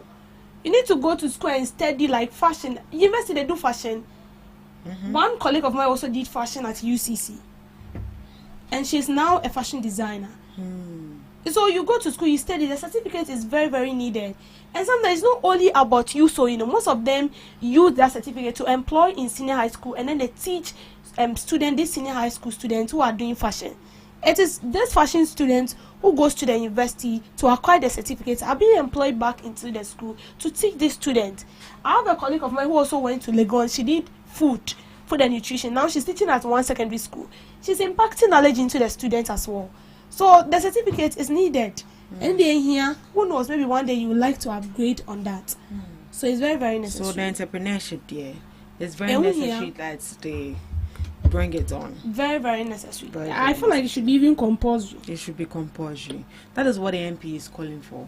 That they should make it compulsory in basic, JHS and in SHS. So that at least when you get to SHS, you can build on it. Yeah. You get to SHS and after SHS, you don't feel like furthering or going to the university. Please, you have that. But even that, when people learn it, do you think they make good use of it? Looking at how like people even downplay entrepreneurs and then all of that, they make it look as if, say, if you're an entrepreneur, one go school and now pay now. That is the mindset. But I don't feel like working for anybody. I want to be my own boss. Or better still, I want to learn a skill. I don't want to be in aircon, maybe white collar job or something. That one doesn't let you think fast, safe. Forgive me. Let's proceed. Be patient. Mama can't appoint everyone. Esidu Nketia tells NDC members. Johnson Esidu Nketia, national chairman of the National Democratic Congress, has appealed to party supporters who are yet to receive appointments to remain calm and exercise patience, stressing that appointments under the current administration are limited. According to Esidu Nketia, it is practically impossible to appoint all deserving members at the same time due to the constitutional restrictions placed on the number of appointments the president can make. Addressing party faithful during a meeting at Winneba, Esidu Nketia acknowledged the frustrations being expressed by some members and sought to reassure them that their concerns are understood and appreciated by the party leadership. I am aware that some of you are unhappy because you did not get to be appointed to any position upon our return to power. This is understandable. It is the reason why I'm embarking on this thank you tour to explain issues for your understanding. The challenge is that given the number of appointments that the Constitution permits President Mahama to make, not all members of the NDC can be taken care of. So be patient. There is no need to be angry with the party. He further urged party members to avoid resorting to anger or public criticism and instead use established internal channels to seek redress for any grievances they may have. According to him, constructive engagement within the party structures remains the best way to resolve outstanding concern. Esidu Nketia is currently touring the central region as part of the NDC's post-election engagements.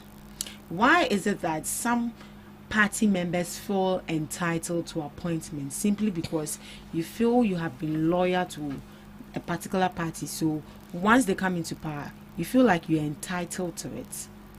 Miss Debbie, why do we have that ahumaswo to the extent of some party members going to lock a whole institution simply because they haven't been up? Like, what like they should be, all those people, the minority is calling that all those people should be arrested. No, they have to. You are disrupting institution and then public peace. Seriously.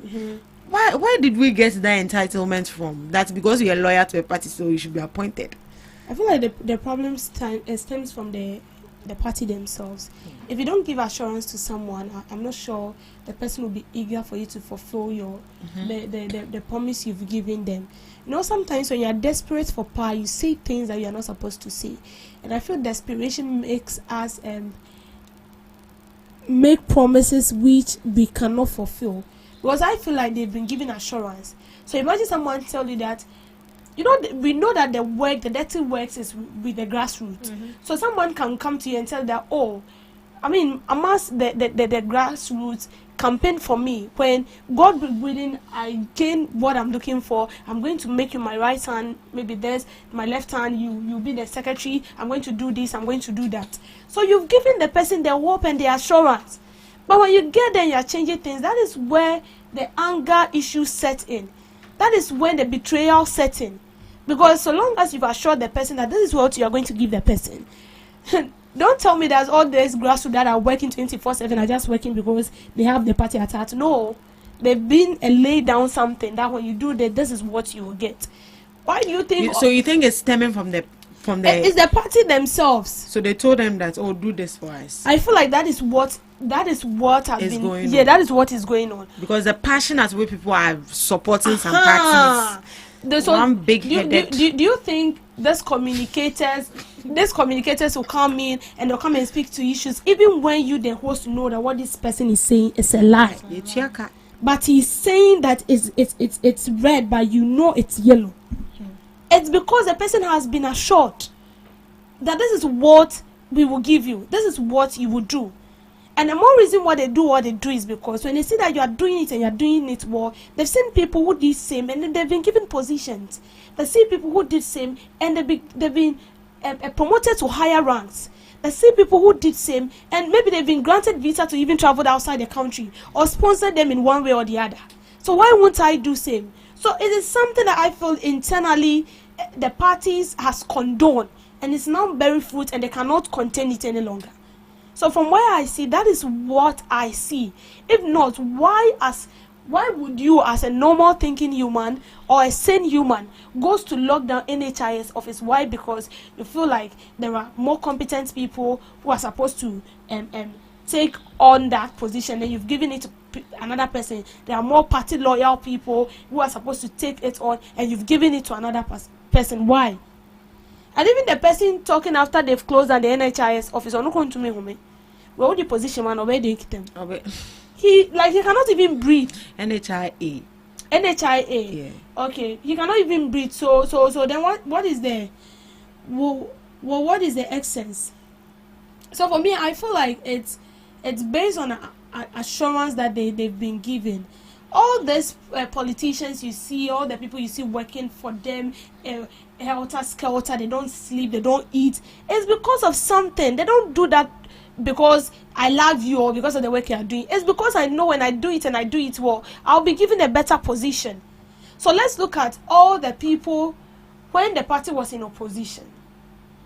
I'm not saying that they were given assurance, but when the NDC was in opposition, all the people that spoke well for the party, stand firmly for the party, even when things were shaking and they stood well for the party. When the president came on, but didn't give them appointment.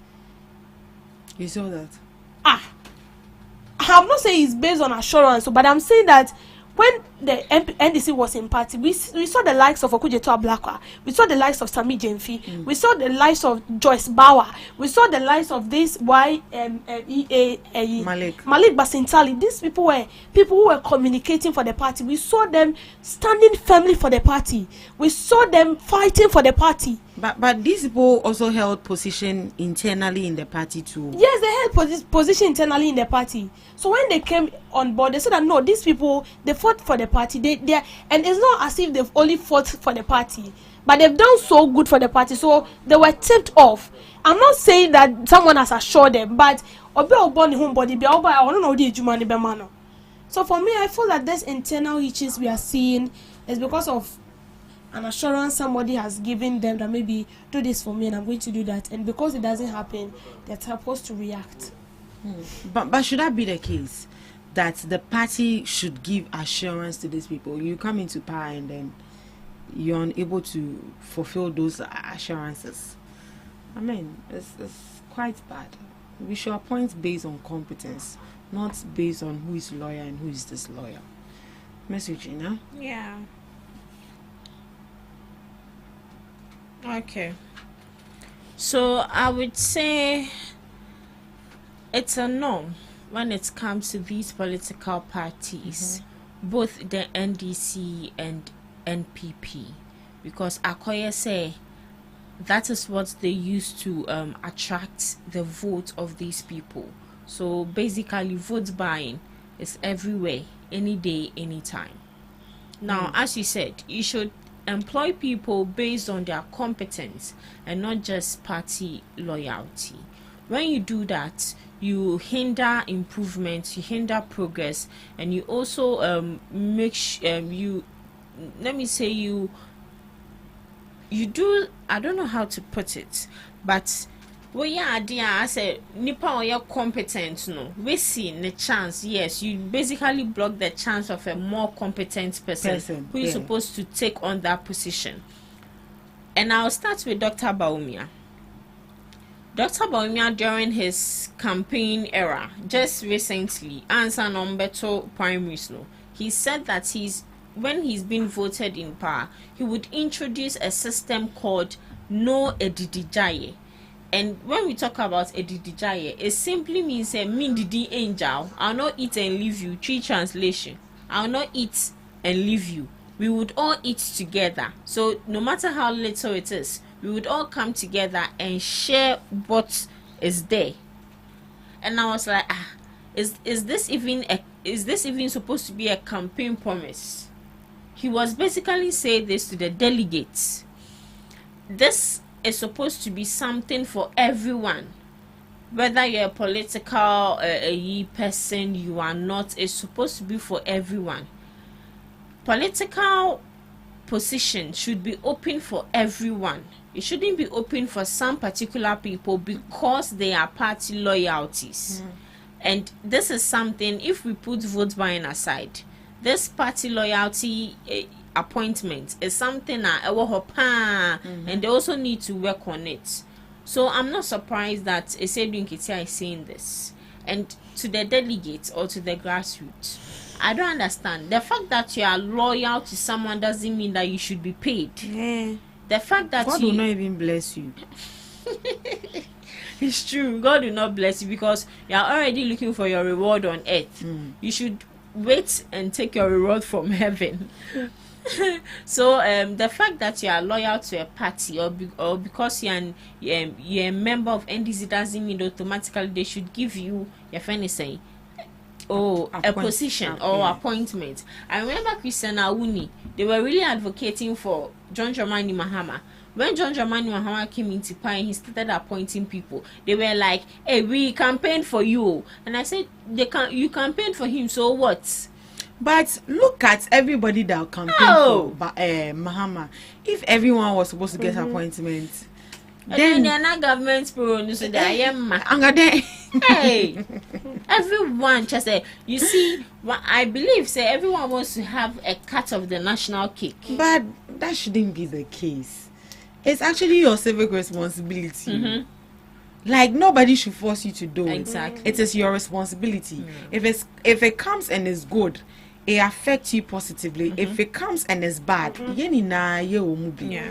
So I don't see why that kind of entitlement is there. So let's say you go to lock an institution because you didn't get appointed. Then you really need to arrest those people. Hey, because the you have audacity. No rights.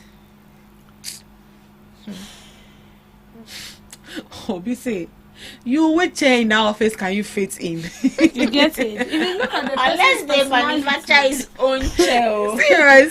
Because looking at the human being there, like it's okay. Let's not body shame. It's okay. It's not body shame. The person cannot even breathe. You listen to me when he was speaking. Even look at his English. Online, I don't know who buy you. How would you even communicate to people if they approach you? Do you have the qualifications? You get it? Are you qualified? Those are even more than qualified self. They didn't get appointments. Obi or PhD cry or appointments. The last time I was talking about an MP, I don't want to mention his name. Yeah. And I was like, this man was so vocal, but I was thinking he would be appointed as a minister or something. But he's a common MP and common sir. But we were all expecting he would get something extraordinary. But here he is. He's humble. Masa. Hey. Remember. Let's move on. Randiaba rejects minorities' call for his removal.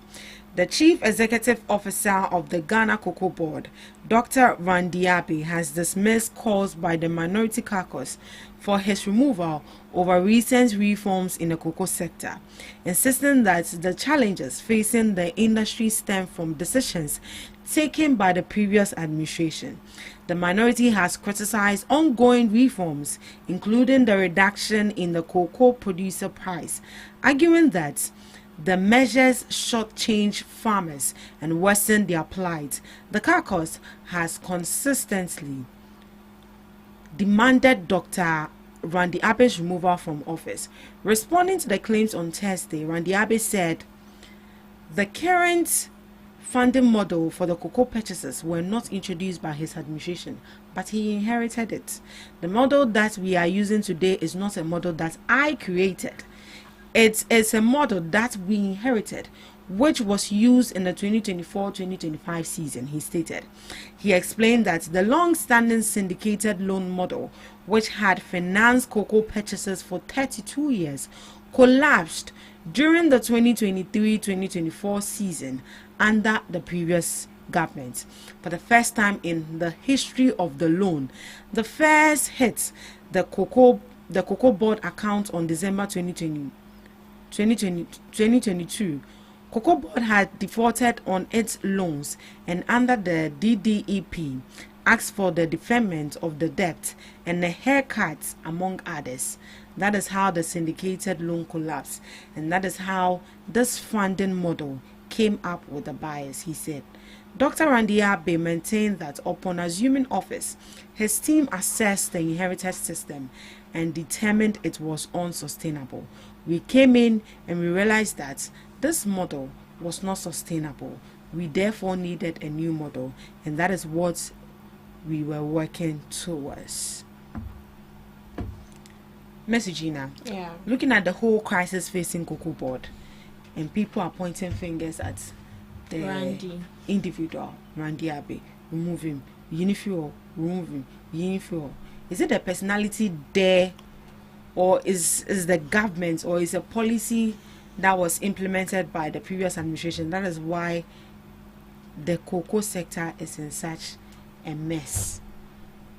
Okay, so from what we already know, I would say most importantly, the major issue is all about borrowing, because they have to borrow to purchase these cocoa beans from the local farmers. And after that, because mind you, when you are borrowing from these foreign investors or foreign nationals, it comes with a huge interest. So just imagine you are not able to pay off your debt day in and day out. I don't know the discussions they've had, but day in and day out, the interest on it increases. So I would say the borrowing of money is also one, and also how we export our cocoa beans in this rural state out of the country is also a contributing factor. Now, I would say Randiabe is not the cause of the issue. he is not the cause of the issue. The issue was already there before he came.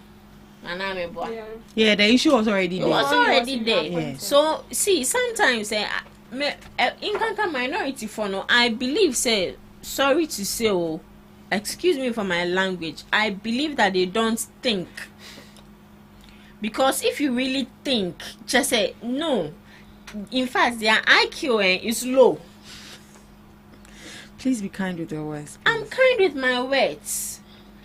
I know that Esinam is the CEO of this institution, and you employed DJQ to be the accountant.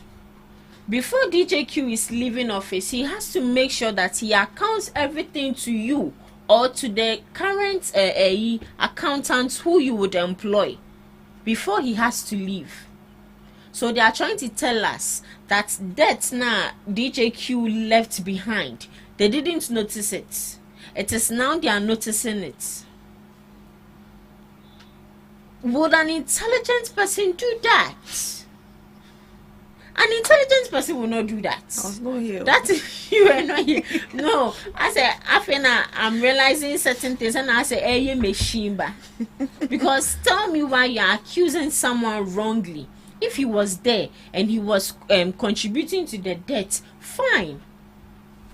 If he was then the CEO, fine. You have the right to call him off. And then Nanado, see what he did, but no, in fact, we even said say they should take him off. But Kapameka say you're planning cool. They'll come and arrest you. But see what this man did. The cakes, the champagne, the levies. So please. Miss Debbie. Oh my God. I mean, the former CEO of Cocoa Board, Stephen Opuni, right? He was the former CEO of Cocoa Board. And has he come out to say anything? No, I've not even heard from him. No. Since. But is he alive? He's alive. He's not he's dead. Alive. Unless someone killed him. And breathing. He's still alive. He's breathing though. And I think this is quite unfortunate.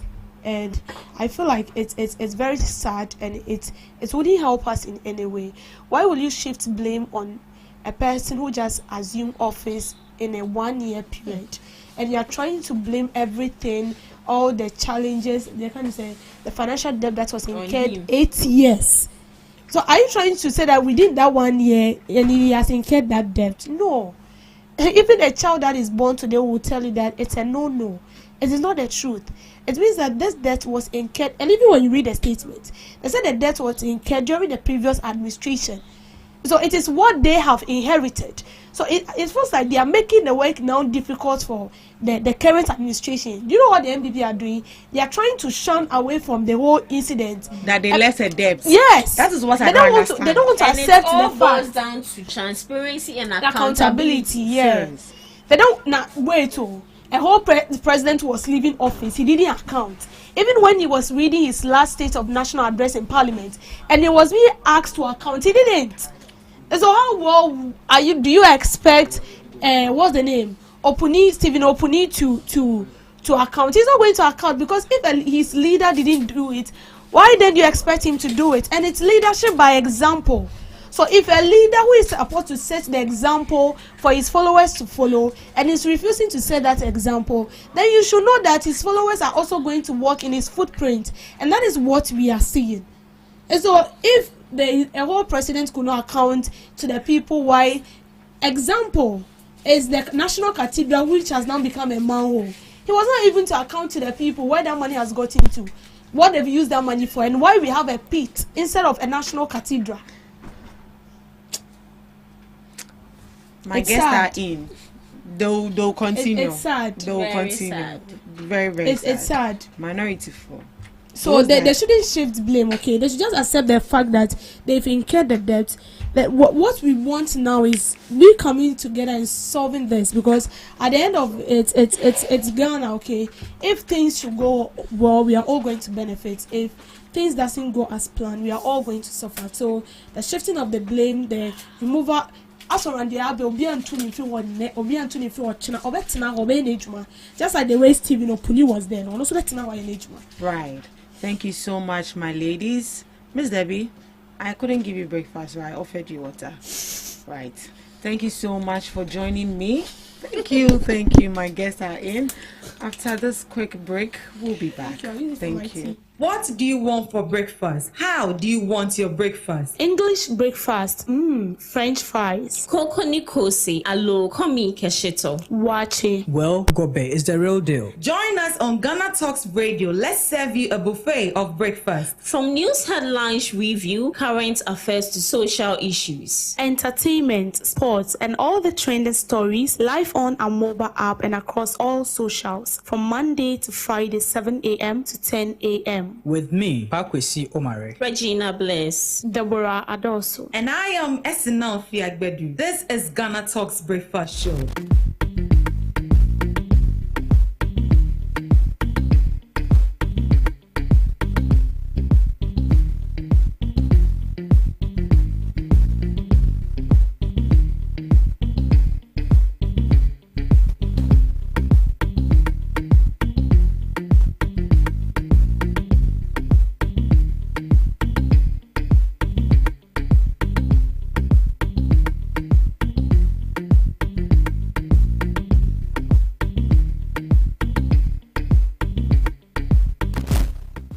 You are tuned into your favorite online radio station, Ghana Talks Radio. This is the Ghana Talks Breakfast Show. We are streaming live on Facebook at Ghana Talks Radio, on X at Ghana Talks Radio, and on YouTube at Ghana Talks Radio. Send in your comments. Let's get interactive. Let me see. My guests are seated. Two honorable men, intelligent and knowledgeable men, seated right here in the studios with me, and we are going to delve into the topic for discussion this morning.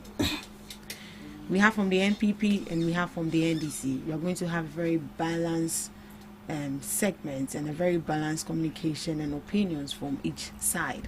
So from the NDC's quarters, we have Mr. Prince Kuma, the NDC communications team member, and we also have Mr. Sharif, also from the NPP communications team. Good morning to you, gentlemen. Good morning, Sharif. Good morning, Mom. How are you doing? I'm not good. Why? What happened? I'm not good because of how some people are treated in this country. Oh, why? What happened? Wait, let me greet my honorable. Then I'll be back. Mr. Kumar. Yeah. How are you? Yeah, I'm keeping well. God's grace is sustaining me, and the government is performing to the satisfaction of many Ghanaians. Okay. As the polls are indicative of it, that about 60% of Ghanaians are in support of the current management of the Ghanaian economy. And just like in any human affairs, so there will be some shortfalls, and it takes leadership to take responsibility and see how he can correct those problems. So they are part of every human affair, and it's something we acknowledge and it's working on. Right. Thank you. Sharif, you said you are not fine. What happened? Yeah. You made me sad at once. So I heard my brother saying that the government is performing massively, and that the poll shows that 68% of Ghanaians are in support of his performance. You see, one thing, the problem we've always had with these polls are that we are trying to see where exactly they are taking these researches, where exactly they are getting these informations. Because when you get in touch with the people themselves, you get to hear different things, and you are surprised as to where that is coming from. Where is that coming from? So are you trying to tell me that my brother sitting here can walk into a cocoa farmer's house and tell the person that the person is in support of President Mohammed's performance currently? Is that what you are going to tell me? So the polls you are talking about, they took it from there, or where exactly? How? Right. Let's dive into, since you already mentioned cocoa farmers. But before that, polls. Look, I don't tell this one level of hypocrisy. When polls are coming from Musa Dankwa, they are now asking questions as to where it is coming from. when he did polls for your candidate, Dr. Mahmoud Bawumia, did they question it? Yes, did you question it? You went around posing his data as the reason why you know certainly that you were going to win the election, and indeed you won. What I was saying, please. This is from IEA. Right. I'm coming. No. IEA. All right. Global Info Analytics. They've been doing research. IEA has been there even before Global Info Analytics. And I'm saying, what constitutes the research population of Ghana? Is it only cocoa farmers?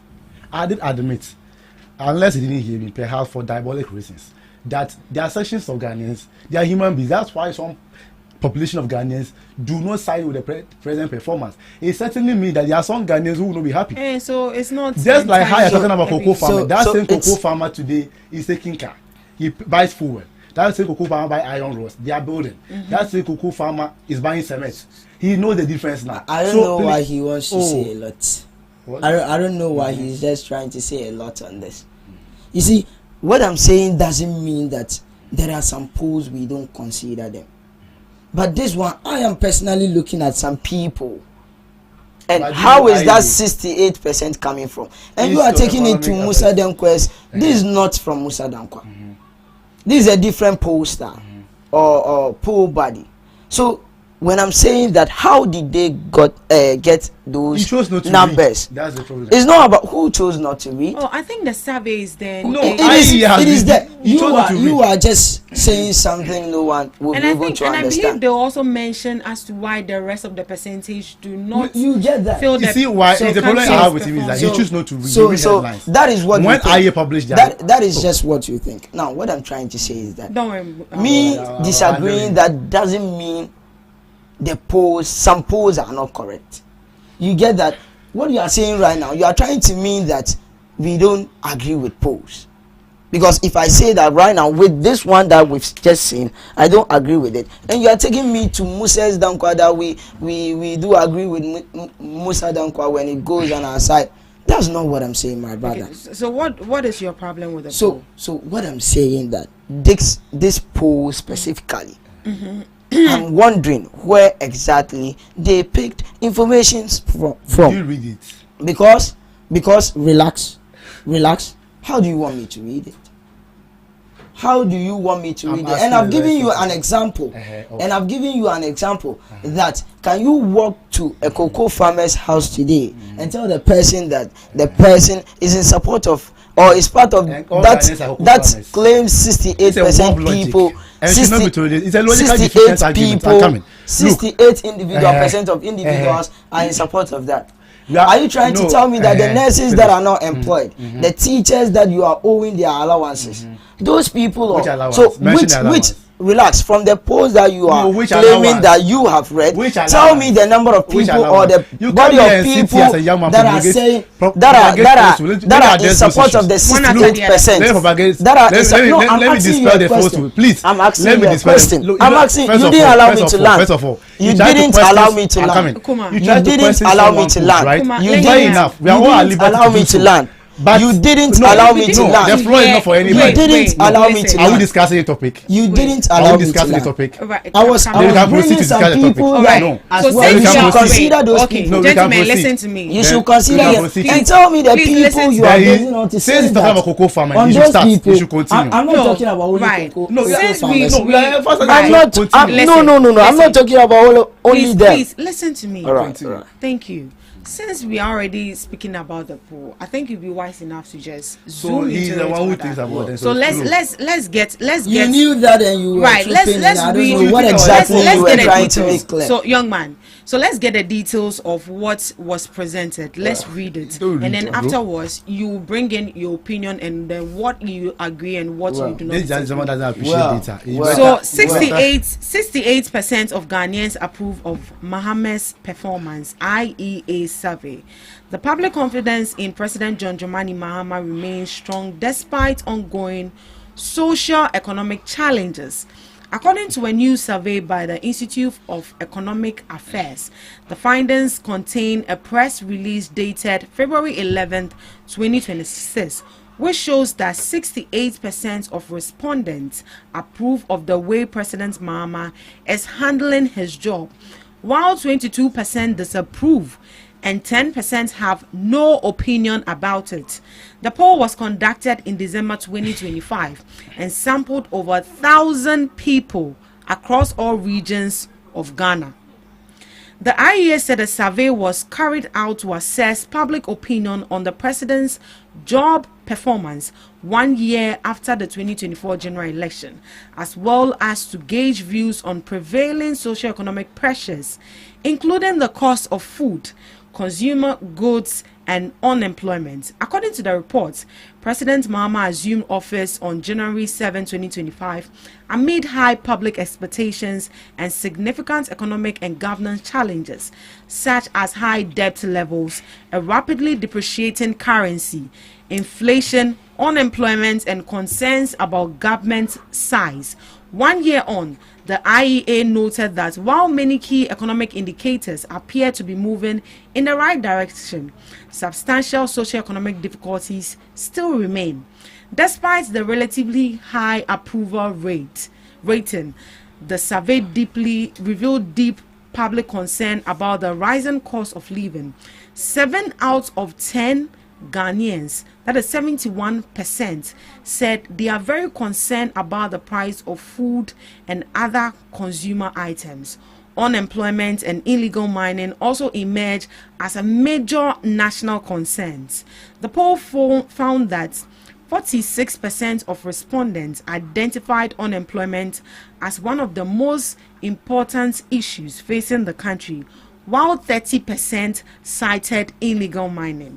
The IEA indicated that although the president enjoys a solid base of support, the presence of a notable minority who disapprove or remain undecided suggests that continued efforts will be needed to address citizens' concern and broader public confidence.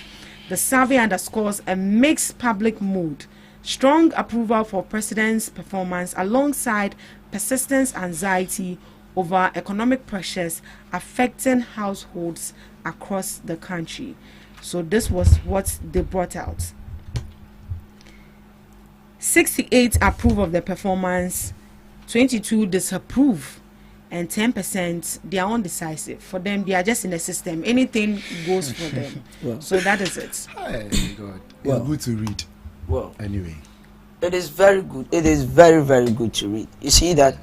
I'm not against that. So you don't diss. It is good to read. The very thing you said. It is now good. it's time good. to acknowledge. They acknowledge. It is right. good. So come and Relax. make you look like. Relax. It is good to read, but relax. Right. It is good to read, and you think I am just disagreeing with this for disagreeing sake?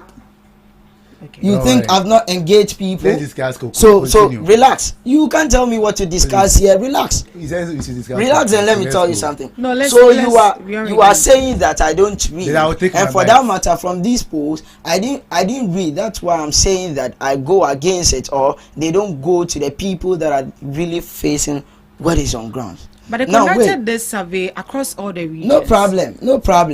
Now relax. Kuma. In the third quarter of 2025, over 1 million people went a full day without food. 1 million people. That's from where? You didn't hear me? No. You didn't hear me? Relax. Oh, relax. You read it. You didn't. No, relax. You said that. So post, right? So have I landed? No. I don't know what is wrong with you, my brother. Where? As a communicator, 1 million from where? For me to land. I don't know how you are going to deal with my issue if you don't allow me to land. So don't worry. You get that? So what at all are you trying to say? So okay, I'm quiet. What at all are you trying to say? You are lying. So give us the source. What exactly? I know it's very what well. I'm saying. I know what it's coming from. Give us the source. I haven't landed on that. So what exactly are you saying? What exactly are you saying? Land. So are you good now? No, land. You see that? Land. I'm begging you. Oh yeah, you should land. So when you are saying something and they see that it is true, they try to come in and just make some. I don't even know.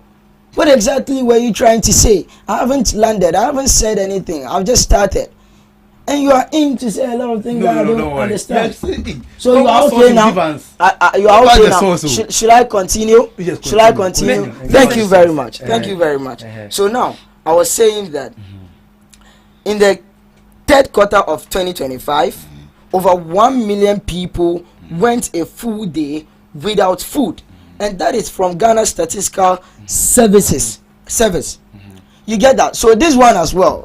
Are you going to tell me that I didn't read, or they didn't give a proper poll?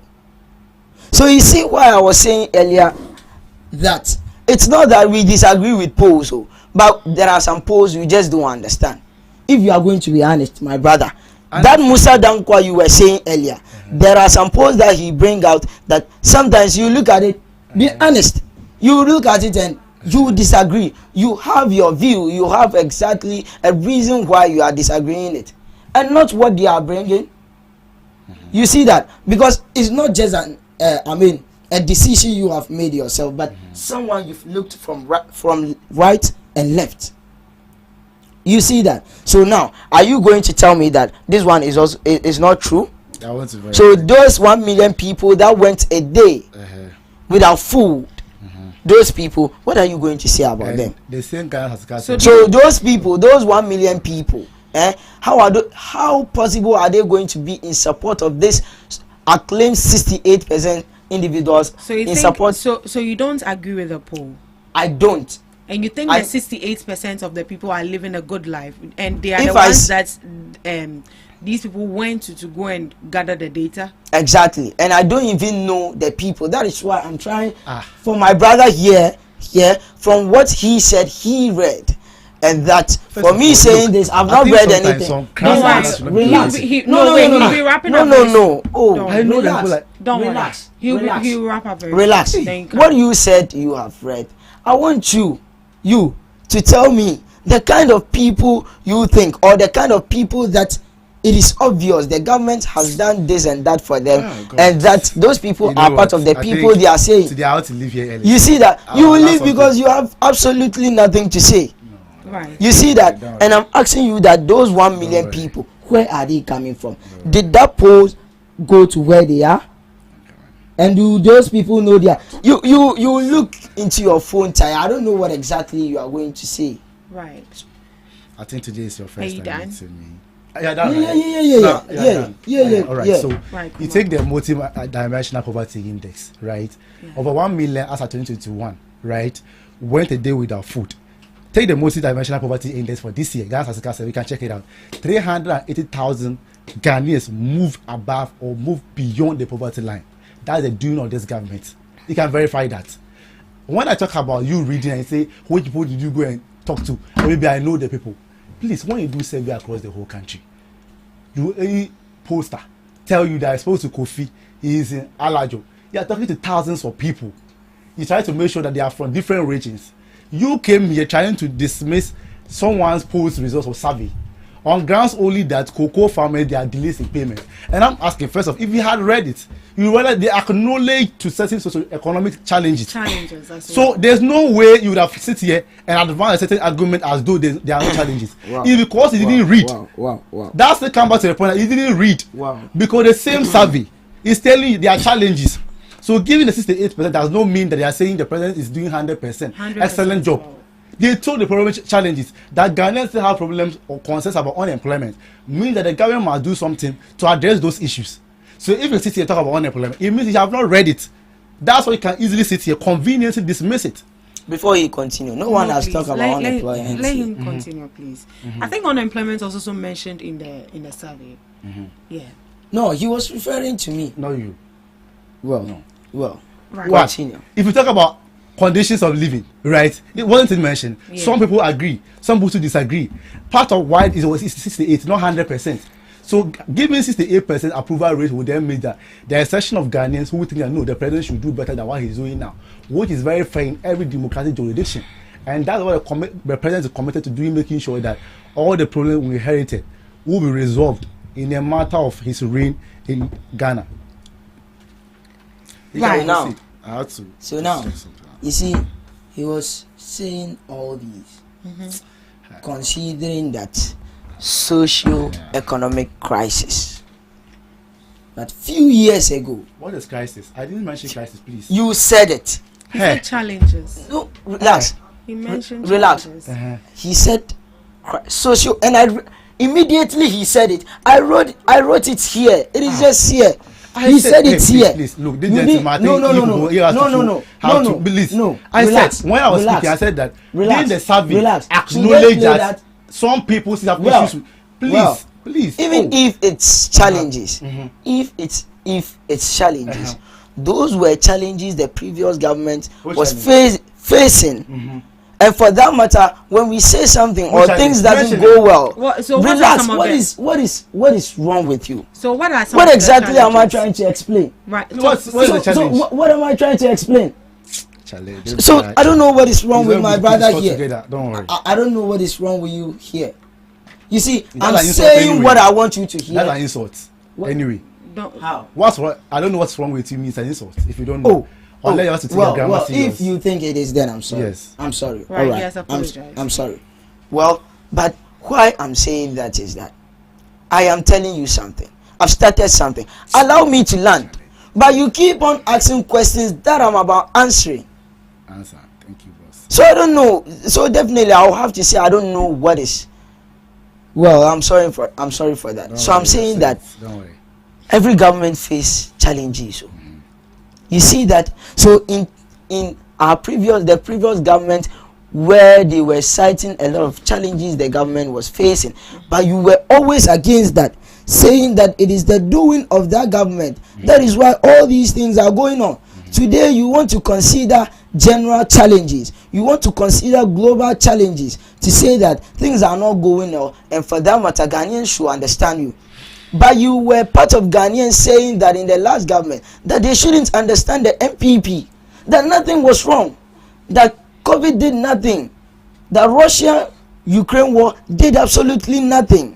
A lot of challenges. I think he's speaking more than I do. No. I don't know. No. You see, you see what I'm saying. Whatever he says, that's why I initially suggested that you move the topic. That is the same way you won't be able to land on something here. We're already on the topic. That is the same way you won't be able to land on something here. You see that? Why are you mentioning our care here? No, you think it's right. You took it right. You see, I don't know. No. It's okay. Please, let's speak to the issue. So you don't even allow me to flow. How do I do that? Hi. How? I want to taking the microphone from How? But you are saying something. Then what am I saying? When you were talking, I was quiet. Please, young man. Well, I beg you. Then this is how he wants the conversation to be. I don't know. Can we speak to the issue, please? Well, right. I'm done. Yeah, I don't know what he was saying. First of all, there's no evidence, right, that suggests that anybody in NDC, whether even the president currently, was or a former president, or Sami Janfi, a communication officer, or a national communication officer, or a communication officer of NDC, said that COVID did not have an impact on Ghanaian economy. Russia-Ukraine war did not have an impact on economy. Look, I recall. I think Omani was the one hosting.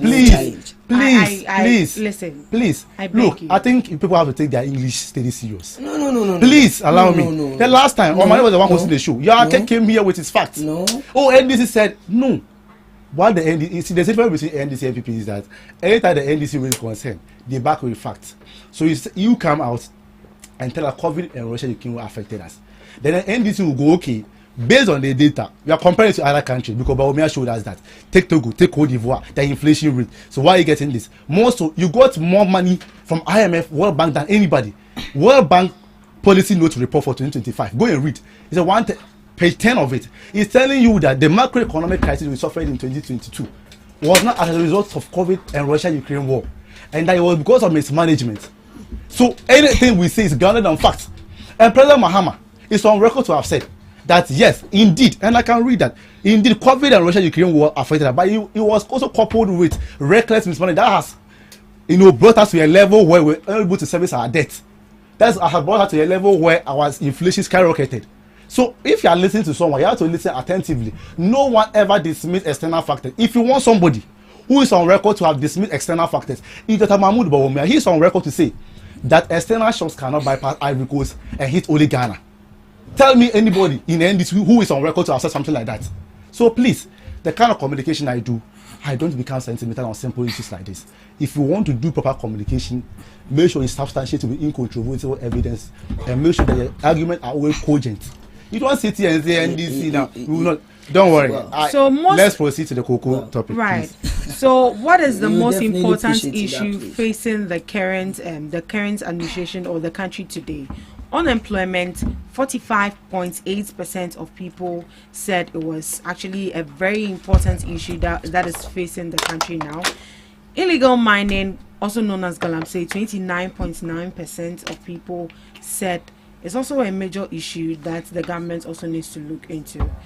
Corruption, 9.0%, the economy 8.1%, and housing 2.6%, transportation 1.5%, and others. That could be any other issue at all, which was not mentioned in the poll, 3.2%.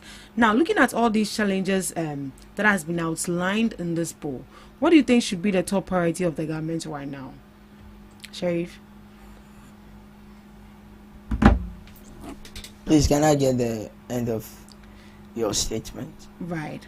I mentioned a couple of issues that people mentioned that is the most important issue, or is the most important issue facing the country today, which had unemployment ranking as the highest with 45%, galamsey at 29.9%, corruption at 9.0%, economy at 8.1%, housing at 2.6%, transportation at 1.5%, and others at 3.2%.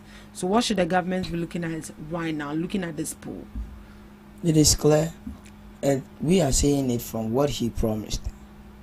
Unemployment. The youth voted for the NDC because of how the NDC promised them. They promised them jobs, and the youth desperation for jobs made them voted massively for the NDC. But today, what are we seeing? We can't even ask of the 24-hour economy again. It is like we don't know it. We don't have anything to say.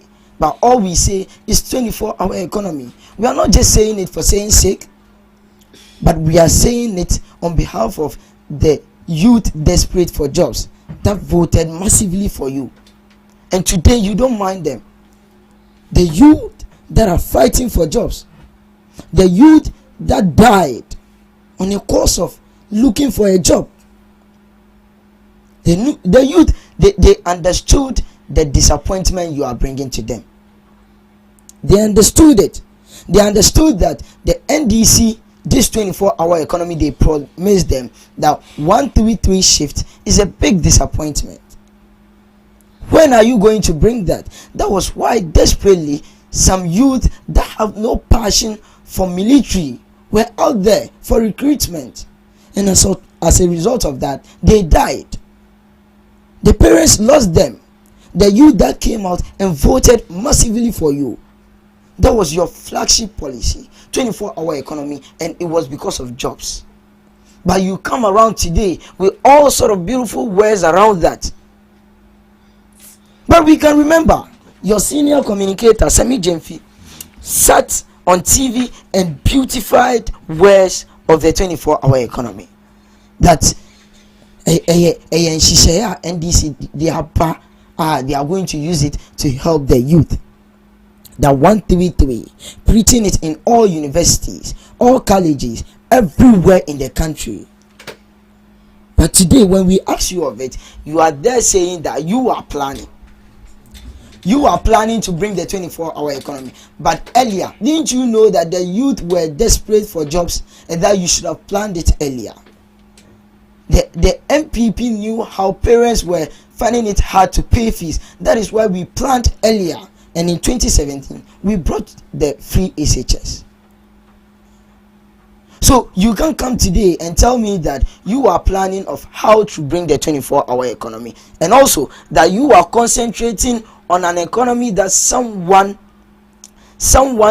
didn't do well, an economy that someone performed very low, and you are working on that. That is why you are not on the 24-hour economy today. But which economy are you working on? Which economy? That an economy that we see that we don't see an effect of that on the people. We don't see that. You indicate it everywhere, every day, but we don't see it on the actual grounds. look at what is happening today. Look at the dollar is down, right? Inflation at a single digit. But why? Some petty things that the ordinary Ghanaians are able to afford, those things, the prices, they don't understand. Why is that? When last did you hear that things have been increased? The price of goods and services have been increased. Well, there are some petty items like look at yogurt. Recently, how much is yogurt now? Yogurt is now 5 cedis. But how much has it been? I don't buy yogurt. Relax. But it even comes in sizes, right? No. They have the small size and then they have the... No. In 2024, from 2024, we're buying yogurt at 4 Ghana cedis. At 4 and cedis. Even some places, people are selling yogurt in the country, but at 6 cedis in the country. But if we say it at today, 6 cedis, I'm telling you, yogurt in the country, in this country. Oh, we bought yogurt yesterday.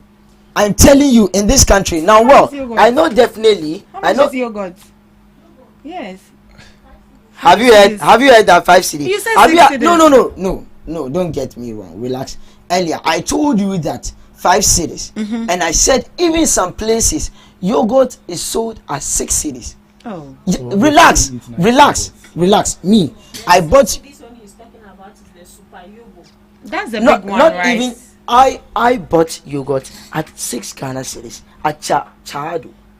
There are some places that's why I'm saying. You see, earlier when they were talking about this kinky thing, you see that there are some places that you go, you don't get the normal price. I don't know if you agree with that. You know that, right? You know that there are some places. Relax. Don't worry, you have your time. Blade. Come on, Blade is now 1 cedi. You say the blade politics. It's not about blade politics. But what I'm trying to tell you is that you see this economy that the NDC is making noise about is favoring some people top there. But not the normal people down the people that you promised. The ordinary Ghanaians are not fair because the things that they are able to buy, the things that they deal with in everyday life, they don't get it at prices they can understand. Seeing that dollar is down, seeing that inflation at a single digit, that is what we don't understand. So we are not saying this for saying sake. You equally face some of them. Right. You equally face some of them. So I don't know why you are trying to say a lot of things as to this economy thing. Right. Look. I never spoke about economy. Relax. The NDC doesn't speak about economy. You know why I am right. You don't. Your time is up. You've never said your time is up. So. I think we should be on this cocoa issue. Don't worry. Why didn't you brought this whole poll up? No. I am more smarter than you think. Don't worry. It's not about you are more smarter. Don't worry. It's not about you are more smarter. Let me spoke like 7. You are telling me she start cocoa. Continue. Question about NDC and cocoa. Sorry, yogurt, blade, boy, say. I'm not surprised. He and his people, inflation, they don't even understand. So it's normal. Their lead economically, the opposition economically, Kojo Ponkrom is being educated on TV here and there. So it's normal. How much less, a communicator rising to still gain popularity within the party. So I fully understand that the understanding of inflation is prices should be reducing. First of all, inflation about sustained decrease in the rate of prices. So what we want to achieve is stabilization in terms of prices. And that's what the government has done. Now, when you see such significant appreciation or such significant appreciation in your inflation, what they then suggest is that there will be some goods that will have their prices reducing. I've seen most of them now classifying toilet fees as part of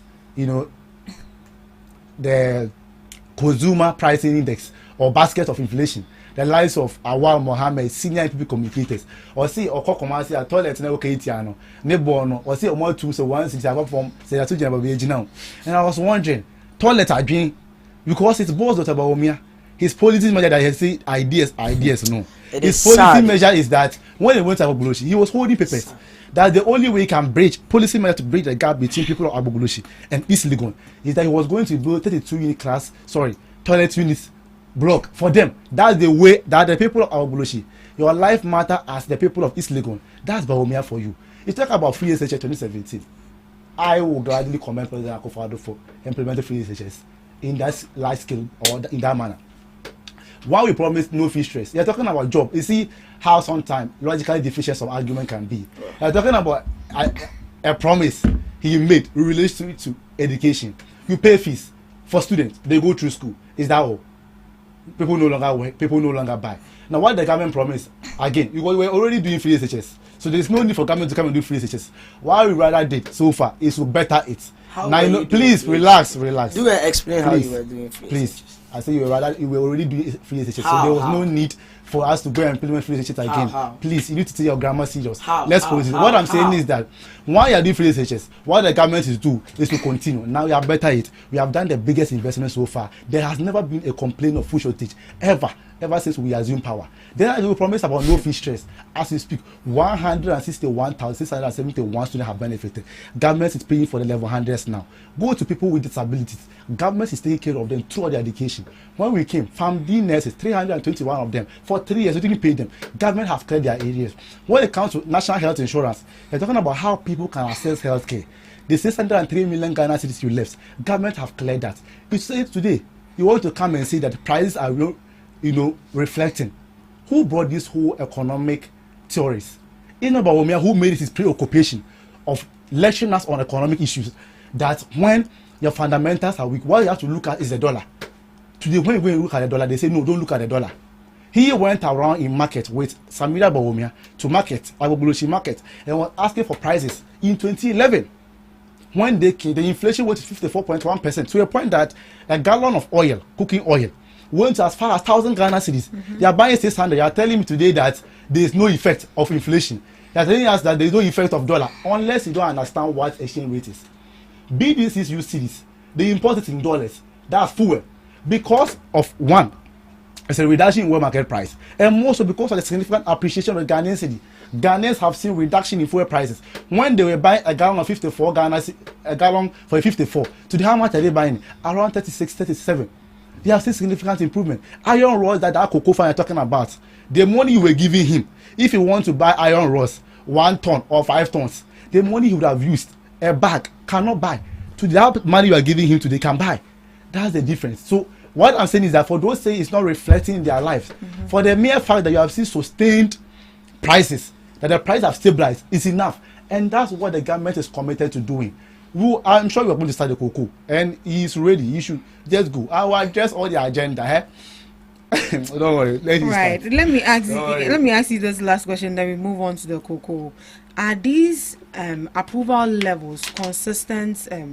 Not this. So does this approval rating influence how parties and leaders prepare for future election or policy debates? Do you think that this should be something that this government should take up and then look at it and know the areas that they are lacking and put in ways they can improve it? I think that as we are seated here, I have to be honest, we NDC have to work more when it comes to creation of jobs. And it's something, it's a trite knowledge. You don't need even surveys to tell you. So surveys are rather helping you to even direct your policy directions very well. And that's what we are doing. Now when it comes to when you even mentioned about food insecurity, the government statistician came out. I listened to him. About 900,000 moved out of food insecurity. That means that, and he gave us figure again that despite all of these gains, you have to do more because 12.5 million Ghanaians suffer from food insecurity. It then means accessibility to food and its affordability for them. What the government has to do is to improve on those things. But we have done far better. It does not mean that be complacent. MPP are better. So why are they cry? But we say we will do more. We will intensify policy efforts to make sure we address these economic issues that we inherited and make sure that every Ghanaian, their life is better off. Right. Let's move on to cocoa. Since you're all itching to talk about the cocoa. He's here for cocoa farmers. Ghana unveils sweeping reforms to revive cocoa sector. The government has announced major reforms to restructure Ghana's cocoa sector after a review revealed years of financial challenges at Cocoa Board. Finance Minister Dr. Kisela Tofosun says the new measures are aimed at paying farmers fairly, fixing Cocoa Board's finances, and making the cocoa industry sustainable for the future. They provided some immediate reliefs for farmers. And one of it was, the minister says cocoa farmers who are owed money will be paid without delay. Cocoa Board has been directed to settle all outstanding payments. Government will also present a new Cocoa Board bill to Parliament. The bill will introduce automatic adjustment of producer prices based on world market prices and exchange rates, while others guaranteeing farmers a minimum wage. Looking at this bill that is yet to be introduced to Parliament, what do you make of it? What are your thoughts on it? Mr. Sheriff, share with us, please. No, it's not about Cocoa Farmer Secretary, but it's just about how the NDC promised Ghanaians, especially these cocoa farmers, how they promised them, how at forcing the current finance minister went into cocoa farmers communities, and he was telling them that government, the previous government, wasn't treating them well, and that they are going to make sure that they treat them very well. They are going to give them fertilizers and all sorts. Today, look at the treatment. From yesterday, from 2 days ago, we were talking about they not paying them, and yesterday he came and he was telling us price reduction. So imagine this: people that you promised that you were going to buy cocoa 6,000 Ghana cedis. Today, you didn't even buy it near that, and today you are even reducing the price. What at all are you considering? How are you looking at these people? When you went into their communities in 2024 and you were promising them, these people were making noise, believing that the NDC government will come and cater for them. But today, look, you are saying so that doing all these and you are trying to consider the global market. I don't even know what my brother is going to say about that, and I'm waiting to hear what he will say considering global market. Right, but looking at the global market, how much was it then?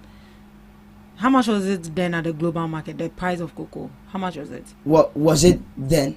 How much was it then before they promised them that they were going to increase their prices for them? What I'm saying is that I am talking about like the it's promise. Just a question, like I'm asking. If No, you have then any... we'll have to check. Right. I'm talking about the promise they promised them. How they were going to cater for them. These people trusted you, and they all came out and voted for you massively. Look at how the country is known for cocoa. This is not the kind of treatment you should give to them. And I'm, like I said earlier, I'm waiting to hear what my brother is going to say, considering global market. Considering global market, because these people you were promising, you didn't consider that. Look at how the MPP was treating them. You see, you boast of this economy, that you are managing economy very well and that everything. You see, so this is because of the way you are treating this economy. Look at the reckless overvaluation of the currency, and that is why we are getting into all these problems. That is why you make so much noise about this dollar, using 10 billion US dollars into the dollar to make sure to just make noise that you have brought dollar down. And today, look at what we are facing from that. You see, you make our currency in such a way that it is valued more than its actual worth. And definitely we are going to face problems, and that's what we are facing, and that's the problems we are facing today.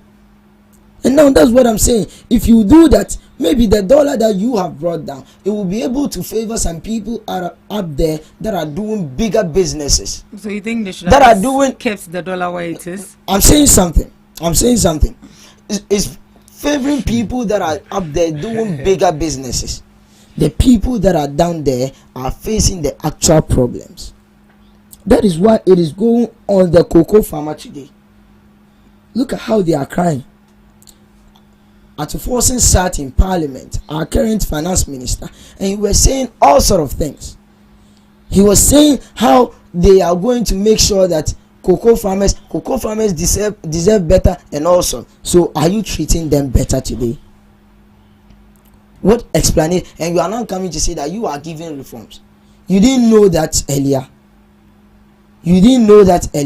You left them 4 solid months without payment, with all your economy, and today you are facing all these because of how you are treating the economy, with all sort of PR, all sort of settings and packaging.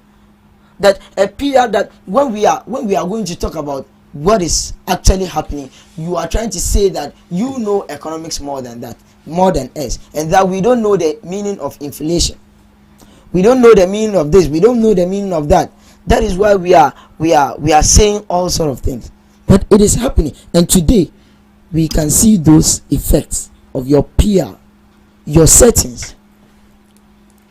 You see, look at the situation today. Your time is up. And now, see, your time is up.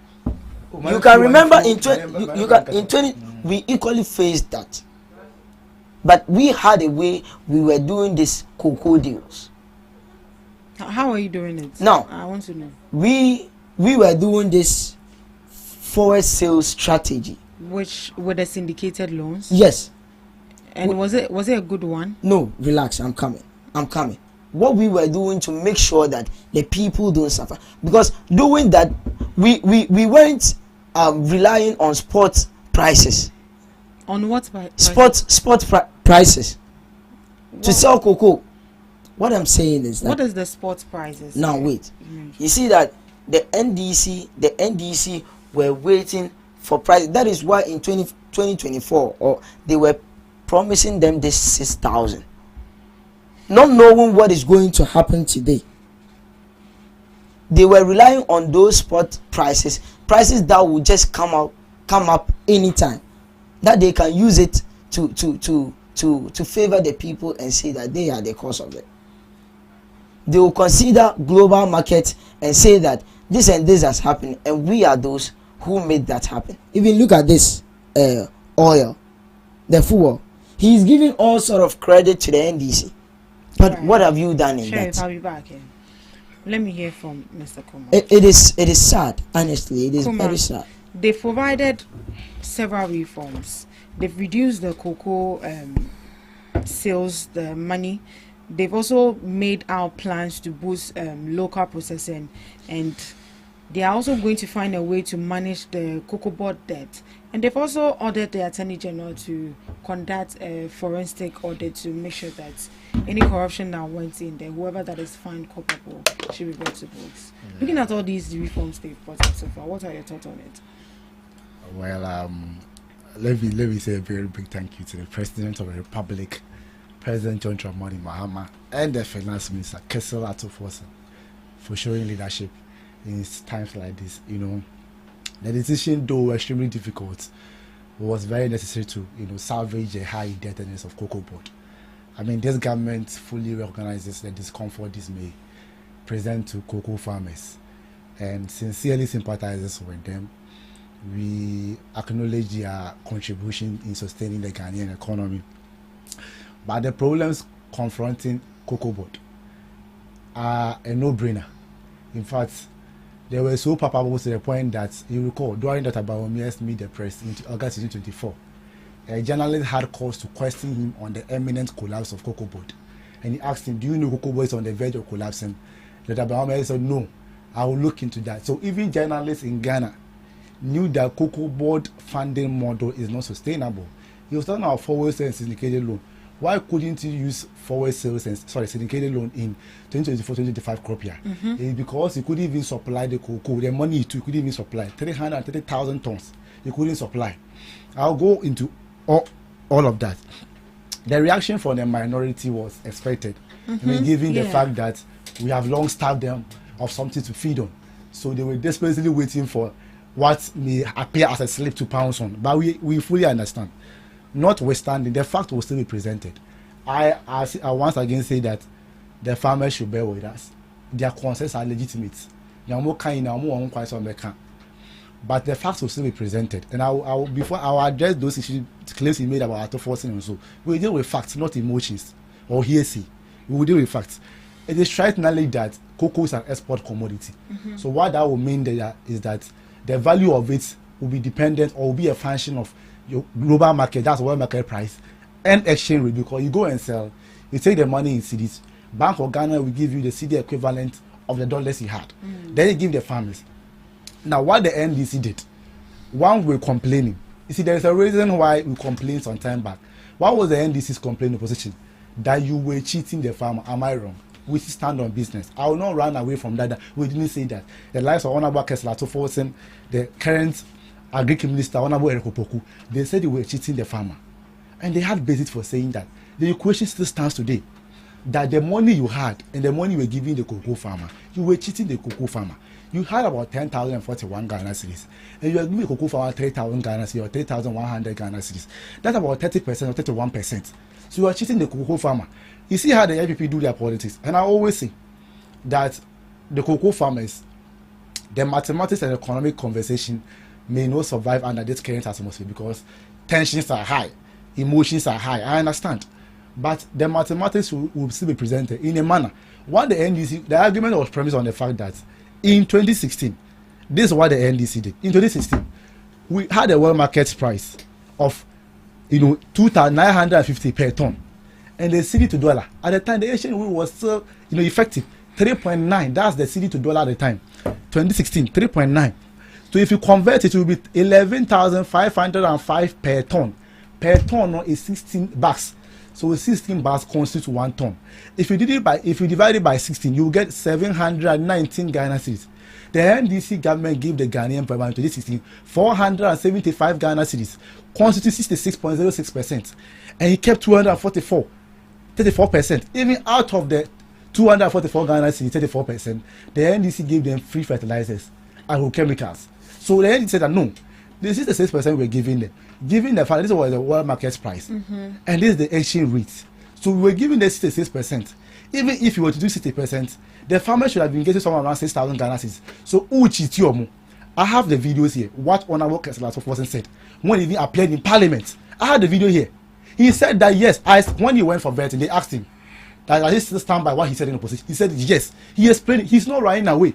To come and sit here and think that the Honorable Minister will run away from what he said, he had facts to back it. Now, why did we say that they were cheating the farmer? This is in 2024-2025 crop year. The average price, world market price for MPP and MPP was $10,700 per the exchange rate at the time, 15.5 per ton. Now, if you convert to Ghanaian cedis, it's 160,665. If you divide it by 16, it should give you 10,041. That's per ton. Sorry, per bag. That's by 16 per bag. If 10,000 Ghana, let's say 10,000 Ghana cedis, and you're giving someone 3,000 Ghana cedis. But because they think that you are easily swayed away by the fact that it's increment, they will not think. Look, I've said this. Permit me to say this in P for some reasons. Yesterday, Manya called from MP4 communicators. About 5 of them. Anyamu, Yeko areas, Yeko communication, no, you always say about 4 Nadi, Yebeka Cocoa farmers, no. Yenize all praise Yebeka economics, say world market price nation rate. Cocoa for no moon names are the no moon found. No moon yanize, Sikaben or Monya. Now cocoa farmer there on farm when they see world market and they see other countries. It's no money. So some of them are admitted to the fact that what we are doing, we are being fair to the farmer. But the reason is that they think they can take advantage because we told them they cheat the farmer because the money they got, considering the world market price and the exchange rate. So almost see cocoa areas, communicators, almost see people could do 1 month or and I'm all kind of misery. I don't say anything I'm misery. I say me worried. And I'm say, look, the Ghanaian cocoa farmer, it's a politicians and I'm suit in the time. We think we can deceive them. Look, nobody can play smart on on cocoa farmers. No one can deceive Ghanaian cocoa farmer. They are very smart. And if you want to know how smart they are, check how they respond to anytime government declare prices. Share how or multi responding. Now, okay, MPP for my mention what they so I'm wondering say cocoa farmer no or monthly near kwa. How they measure whether the government is fair to them is how they check the rate of smuggling. It check the rate of smuggling because cocoa farmer no. Now they don't smuggle. I'm coming. You don't worry. Yes, the cocoa farmer no. Every before being said or 2 of them from 2,000. Now they got 3,000 Ghana cedis. Cocoa farmer boys or 2 months. What they do is that almost checking neighboring countries. The time I cast a uchi to mo na yampa because almost checking Togo. No one check Cote d'Ivoire. Yeah, more saying. Almost cheating no more the cocoa na kohono. That is why even as a result of cocoa I was a mu here am the man for this car on children. One team man sanka because almost one cocoa will be called. You can farm Ghana buying. In two shall let me give you some analysis. And before no more say Ghana cocoa farmers. Yes, Ghana cocoa farmers or more say prices are say no money and say all the price when they brought in 2022-2023 crop year. The MPP for no more my farmers no 800 Ghana cedis per bag. You in 2022-2023 crop year 800 Ghana cedis per bag. Yes, in 2023-2024 that's 2023-2024 crop year. Now I'm two echo 2070 Ghana cedis. And ordinarily no because a farmer from 800 Ghana cedis to 2070 Ghana cedis. And the farmers no money in Japan. Farmers are very smart wolf. Or say no now buying this is your money. No more and say in 2023-2024 na make no. I move from 800 Ghana cedis. And call 2017 no. Cocoa almost smuggle free Ghana kwa around 160,000 tons. In 2023-2024. And I buy way assign increase here. It call 3,100 Ghana cedis. Almost I had to move you more. Ask yourself, who take voter and OT alone? At the time, Omutu Muko 3,100 Ghana cedis no. Kokwa MPP address or Monya if you OT and voter. Just 97 tons. Meanwhile, from 2022 coming, now Mutiminya about 5,656 tons. The question will be say, Cocoa fans or Uncle Audience and I doing from Sana Modena. I didn't tell Cocoa Utu Cocoa no mono. Okoton Cocoa to go for. Almost maybe let me land. Please let me land. In 2024-2025, this same year, 2025-2026 are NDC for about by me. Only says so far Meno Kasai. The same voter in OT last crop year the MPP or Mumamo 97 tons on. At this time Meno Kasai. Or mama are buying with 2,500 tons. That means say anytime be my own price no. Or more cautious say other countries are more on the same. And if you think say if you go there, the question is that I didn't see Ghana cocoa farmers almost want to go cocoa Cote d'Ivoire and Ivory Coast biom. Say now mo year under MPP no. It because Omokran him say me go Cote d'Ivoire me go Togo. Price somebody man no Ghana they no was so. That means that Ghana buy can yampa. If you think say you can go there and deceive them, when they send their cocoa to Cote d'Ivoire, they are sending their cocoa to Ivory Togo. They know that the price they are giving there is even lower than that of Ghana. So they know that the Ghanaian government is even fair to them. You can go and tell them. And then me see cocoa farmers be. What can I say? If you know them, they are close to the Ivory Coast border. Almost all the cocoa will be called Ivory Coast. Price of more mono and lower than the Ghana by the momo. It's actually no matter as say ampa. They are buying the ban because of world market price. And you know what we are doing now? We are not giving them 90% of FOB. Yeah, 90%. So please, you can go and do your agenda, propaganda. Cocoa farmers, if you think say they are illiterate, they are not illiterate. They know what is happening in Togo.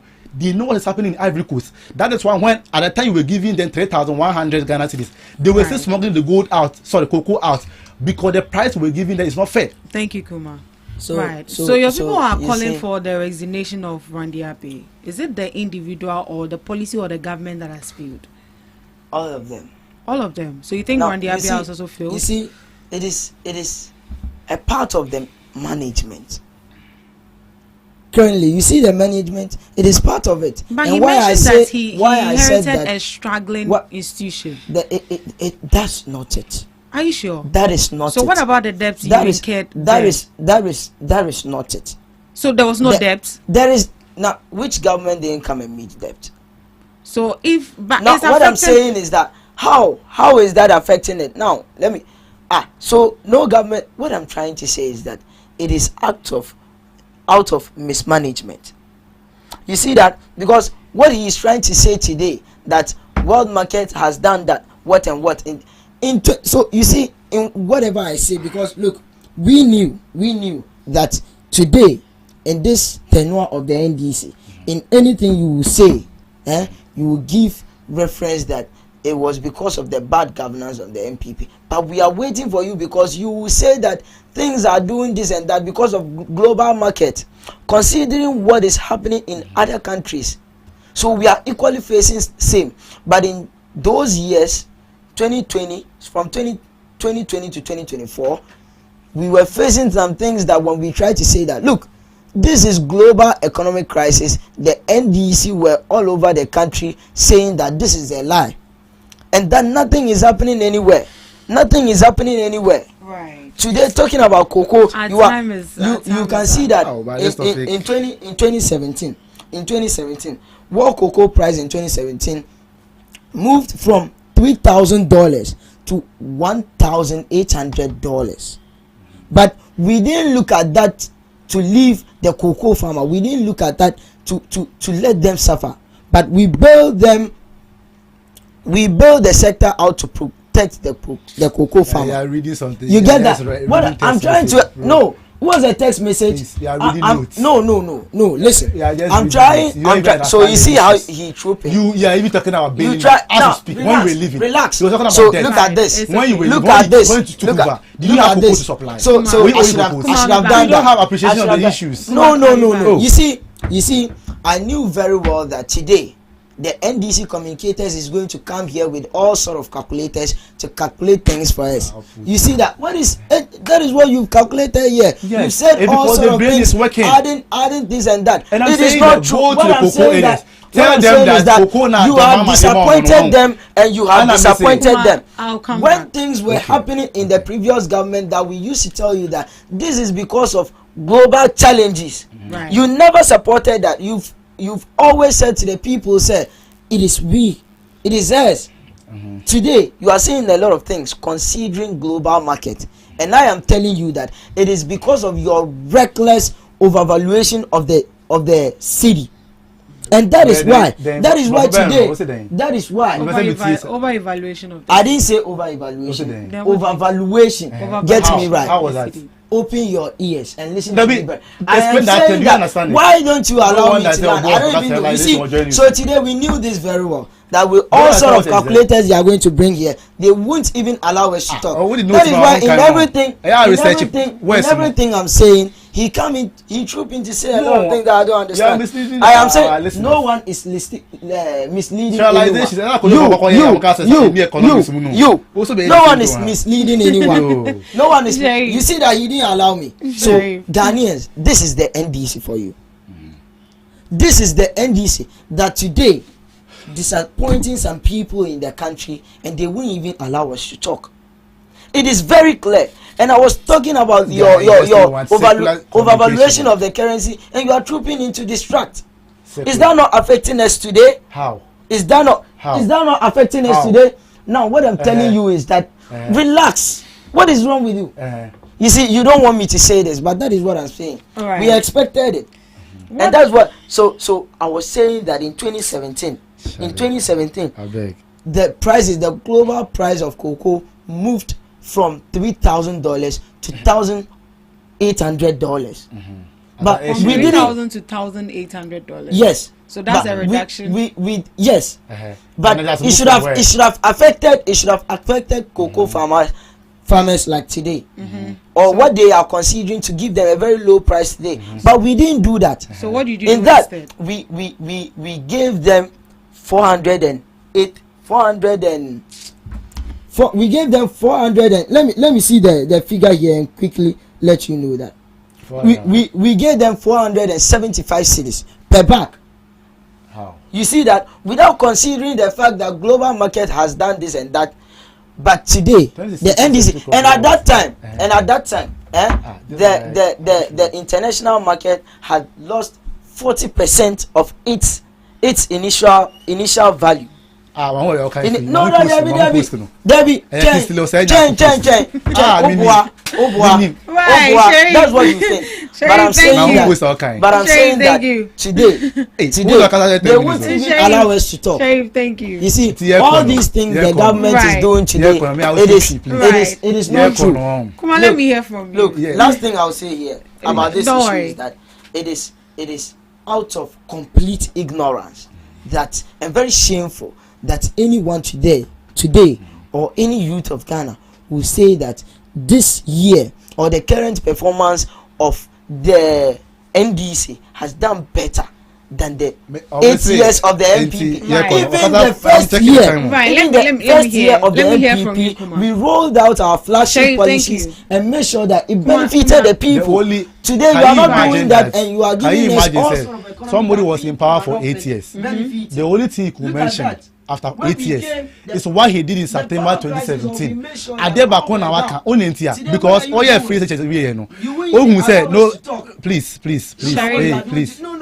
No, let him finish. You had your time. Who told you that? No, you had your time.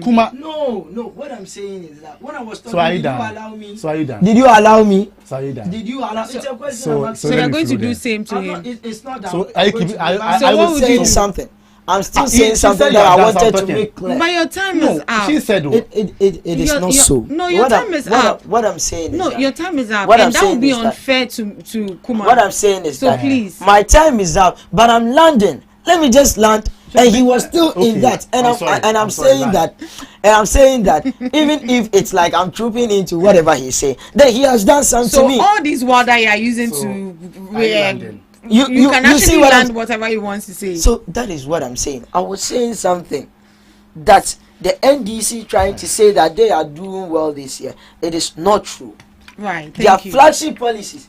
So I don't even understand the things that we are waiting that it should come and benefit the people. We are not hearing those things. Someone that never programs. No. I don't like attacking my fellow communicators. No one is attacking me. No, it was just the way microphone. Please, because you are becoming a bit. It's because look, when you are paired with communicators that in a minute they repeat the same thing like 3 times. One, you talk about flagship policies. I'm coming. Flagship policies. You implemented a policy into this 17th September. 2020 echo election and another one no free SHS 2024 free SHS. It's because you start field. You start youth in afforestation field. You didn't napco ba 100,000 want you. That's employment for you. Then again, make catch on cocoa farmers. So or see yanko. When you go to the cocoa area, I want them to even go there more. Could do 1 month of cocoa area say and this year buy anyone didn't or you offer to you. Cocoa farmers not take issues we are sitting here crampo. They know say first now that people want 3,100 Ghana cedis to them.